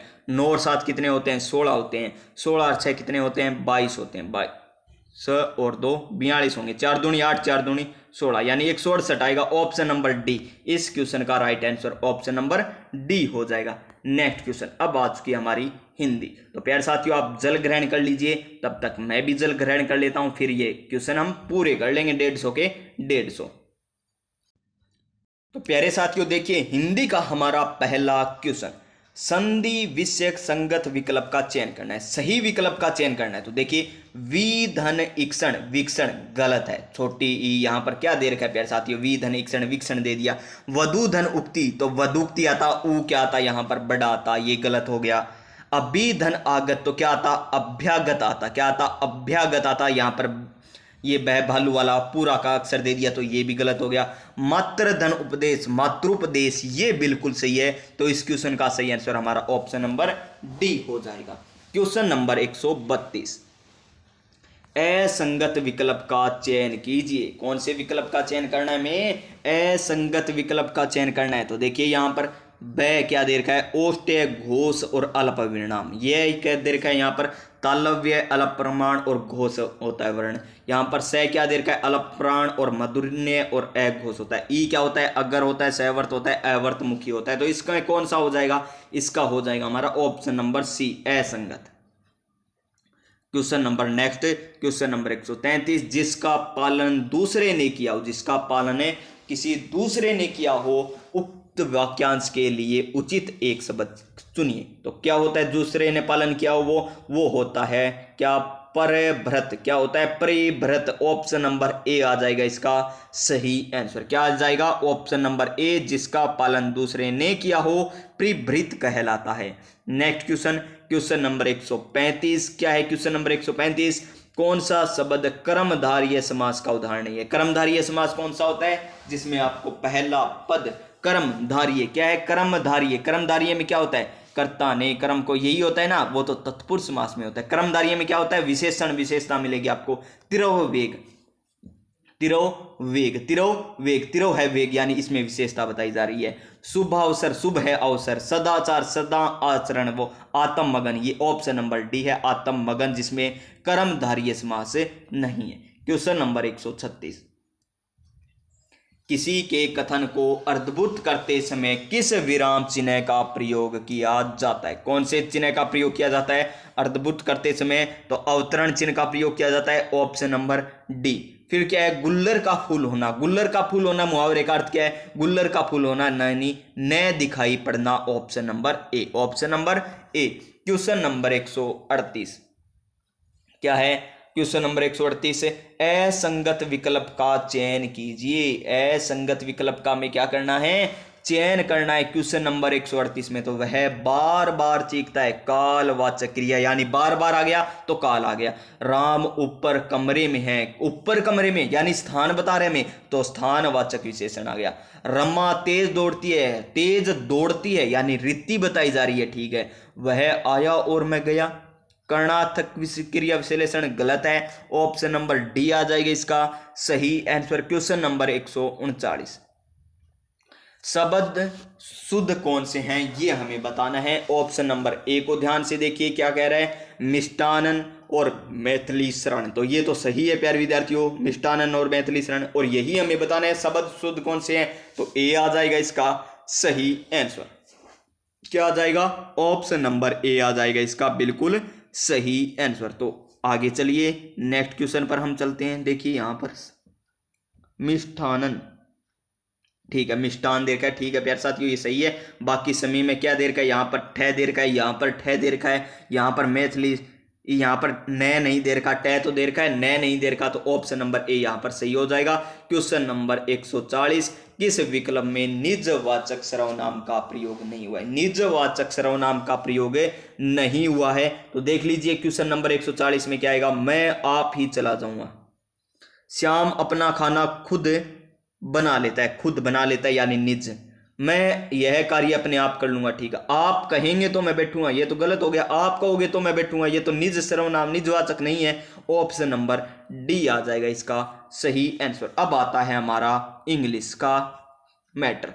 क्वेश्चन नंबर 143 से 143 तक 141 से लेकर पैसेज देर का आपको केयरफुली आपको पढ़ना है और आपको आंसर देना है जो क्वेश्चन आपको पूछे। तो there is no field of Hanuman, देखिए ये क्या कह रहा है, यहां पर देख लीजिए इसके ये 3 क्वेश्चन दे रखे हैं, ये लीजिए पैसेज वाले आप कर लीजिएगा प्यारे साथियों। हम क्वेश्चन नंबर 144 पर चलते हैं। क्या कह रहा है क्वेश्चन नंबर 144 कि choose the correct English translation of the given sentence, यानी चूज माने चुनना, करेक्ट माने सही, इंग्लिश माने अंग्रेजी, ट्रांसलेशन माने यानी रूपांतरण, ऑफ द गिवन सेंटेंस यानी जो हमें सेंटेंस दे रखा है हिंदी में उसका सही इंग्लिश ट्रांसलेशन हमें बताना है। तो देखिए माई फादर गोट, ये तो गोट माने क्या हो गया? गलत हो गया, क्योंकि मेरे पिता ने कल मेरे लिए एक जोड़ी जूते खरीदे, तो यहां पर तो ये गलत हो गया। आगे देखिए माई फादर ब्रोथ, ये भी गलत आ गया। माई फादर बोट, ठीक है। मी ए पेयर, ए पेयर आ गया यानी एक जोड़ी। शूज, ठीक है, शूज ठीक दे रखा है मैं बिल्कुल है। यस्टरडे, ठीक है प्यारे साथियों, ऑप्शन नंबर सी बिल्कुल सही दे रखा है क्वेश्चन नंबर 144 में। क्वेश्चन नंबर 145 क्या बताना है? Choose the alternative which the best express the meaning of the idiom phrase, यानी मुहावरे और लोकोक्तियों के बारे में बताया गया कि कौन सा बेस्ट रहेगा वो हमको बताना है। स्टील समवन्स थंडर, इसका सही आंसर क्या आएगा? To take credit for something which someone is did, तो इसका सही आंसर क्या हो जाएगा प्यारे विद्यार्थियों? यही हो जाएगा ऑप्शन नंबर ए। बाकी हमें पढ़ने की जरूरत ही नहीं है। फिर देखिए नेक्स्ट क्वेश्चन, नेक्स्ट क्वेश्चन में वन वर्ड हमें पूछा है, give one word. One word के बारे में हमें पूछा गया कि bare minimum needed for survival, यानी मिनिमम यानी कम, नीडेड माने चाहना, सर्वाइवल माने आगे बढ़ने के लिए कुछ बातें हो रही है, तो इसके लिए वन वर्ड हमें चुनना है। तो कौन सा आ जाएगा? क्या आ जाएगा इसका? सब्सिटेंस आ जाएगा, ऑप्शन नंबर बी। सब्सिटेंस आ जाएगा, ऑप्शन नंबर बी आ जाएगा। इसी प्रकार क्वेश्चन नंबर 147 देखिए, choose the one which the best express the meaning of the given word, यहां पर बताना है एब्सॉर्ब, ट्रांसफर, एग्यूमेंट या इमिनेट। तो इसका सही आंसर क्या आ जाएगा हमारा? ऑप्शन नंबर डी, इमिनेट आ जाएगा, option number D. Next question, article हमें मिलान करना है। एक तरफ हमें सेंटेंस दे रखा है, दूसरी तरफ आर्टिकल दे रखे हैं, हमें बताना है कौन सा आर्टिकल किस में आएगा। विल नहीं, वी विल, पहला क्या है, we will go to Kolkata by Rajdhani express. तो यहां राजधानी एक्सप्रेस से पहले क्या आएगा ये हमको चुनना है। राजधानी एक्सप्रेस यानी एक्सप्रेस तो है, वो किस प्रकार की एक्सप्रेस है, राजधानी एक्सप्रेस। यहां पर हमें क्या दे दिया, डेफिनेट कर दिया, और डेफिनेट के लिए क्या आता है, दे आता है, यानी पहले में क्या आएगा, डी आ जाएगा। तो पहले में डी किसमें है, इसमें सी है, इसमें बी है, डी है, डी है, ठीक है। आगे देखिए 2 नंबर देखिए, the child was happy to see aeroplane. Aeroplane देखिए किसने देखी है, चाइल्ड ने देखी है। एरोप्लेन, एरोप्लेन नाम देखिए पहले, एरो ए आ रहा है, देखिए एरोप्लेन, ए आ रहा है, यानी सवर की ध्वनि आ रही है। सवर की ध्वनि आए तो ए आता है या एन आता है, तो एन आता है, तो एरोप्लेन में क्या आ जाएगा, एन आ जाएगा, यानी फिर क्या आएगा, सी आ जाएगा। यहां पर ए है, यहां पर सी है, तो ये भी कट जाएगा, तो बचा कौन सा हमारा, ऑप्शन नंबर सी। और की भी देख लीजिए, he has gone for holiday, तो हॉलीडे, हॉलीडे से पहले ए आ जाएगा, और मिल्क से पहले कोई आर्टिकल नहीं आता, तो milk is a good to health, milk is good for health, ये बिल्कुल सही दे रखा है, इससे पहले कोई भी आर्टिकल का यूज नहीं होएगा, तो ऑप्शन नंबर सी आ जाएगा हमारा बिल्कुल सही आंसर। क्या आ जाएगा, option number C. Next question, question number 149, क्या दे रखा है, क्वेश्चन नंबर 149, हमें चूज करना है, क्या चूज करना है, choose the correct answer from the given option. यहां पर ऑप्शन हमें दे रखे हैं और सही चुनना है। Why did they pull down the building, why did they pull down the building, change the voice, voice में बदलना है हमें, तो बदल दीजिए इसको वॉइस में। तो देखिए वाही हैड, पहले तो हैड बीन दे रखा है, और हमें यहां पर क्या दे रखे हैं, वाही डिड दे रखा है, क्या दे रखा है, डिड, और डिड को हैड बीन में बदलो कि गया, नहीं, गलत हो गया ये तो, वाही डिड इसमें बदला ही नहीं, ये तो गलत हो गया। वाही इज द बिल्डिंग, इज आ गया, ये भी गलत, तो बच गया हमारा option number D. Wahi was the building pulled down, ये बिल्कुल सही है। यहां पर देखिए बिल्डिंग, यहां पर पुल्ड है, ठीक है, ये भी सी का, ये भी ठीक है, ये भी ठीक है, ये सारे सही दे रखे हैं। ये बीन आ गया इसमें, ये कट जाएगा, ये देखिए ऑप्शन नंबर डी ही बचेगा। इस प्रकार ऑप्शन से करते हो तो भी इसका आंसर आप कर सकते थे, ऑप्शन नंबर डी आ जाएगा। क्वेश्चन नंबर नेक्स्ट क्या है, choose the correct answer from the given option, और हमें क्या करना है, चेंज इनटू इनडायरेक्ट स्पीच में बदलना है, इनडायरेक्ट स्पीच में हमें बदलना है। रवि सेड, रवि कहता है, क्या कहता है, देखिए I will bring the book tomorrow, I will bring the book tomorrow, Ravi said, Ravi ने कहा है। तो देखिए यहां पर क्या आएगा, ऑर्डर दे रहा है क्या, I will bring the book tomorrow, नहीं, ऑर्डर तो नहीं है। इनफॉर्मेट, इनफॉर्मेट, इनफॉर्मेट, Ravi Ravi Ravi, that that that, he, इतना तो सही है। इब विल को आप किस में बदलोगे, वुड में बदलोगे, तो विल को वुड में, इसमें नहीं बदल रखा, तो वुड, वुड आ गया। ब्रिंग, ब्रिंग, ये रहा ब्रिंग, तो 2 ऑप्शन तो कट चुके हैं। द यहां पर द, बुक, बुक, टू मारो, टू मारो, यहां पर क्या दे रखा है, द नेक्स्ट डे, टू मारो को द नेक्स्ट डे में बदला, यहां पर टू मारो का टू मारो रह गया, यहां पर भी टू मारो रह गया, तो ये तो हो जाएंगे गलत, बच जाएगा हमारा ऑप्शन नंबर ए। क्या बच जाएगा प्यारे विद्यार्थियों, ऑप्शन नंबर ए बच जाएगा हमारा बिल्कुल सही आंसर। तो ये हो गए हमारे 150 के 150 क्वेश्चन, और ये है हमारा पेपर प्यारे साथियों। इसी प्रकार आपको मिलेगा उत्तर पत्रक में 2 प्रतियां, मूल प्रतियां और द्वितीय प्रतियां, और यहां पर परीक्षा समाप्ति के परीक्षा कक्ष छोड़ने से पूर्व परीक्षार्थी उत्तर पत्रक की दोनों प्रवृत्तियों में विक्षक को सौंपेंगे, परीक्षार्थी सव्य द्वितीय प्रति को अलग नहीं करें। ये बात कौन कह रहा है, यहां पर कहा जा रहा है। तो प्यारे साथियों ये आपके लिए क्लास थी, 150 क्वेश्चन आपको करवाए गए हैं, कितने मिनट में, 1 घंटा 53 मिनट में 150 क्वेश्चन करवा दिए गए, और 3 घंटे का आपका समय भी मिलेगा। तो प्यारे साथियों ये क्लास आपकी किस प्रकार रही, अच्छी लगे हो तो क्लास को लाइक कीजिएगा।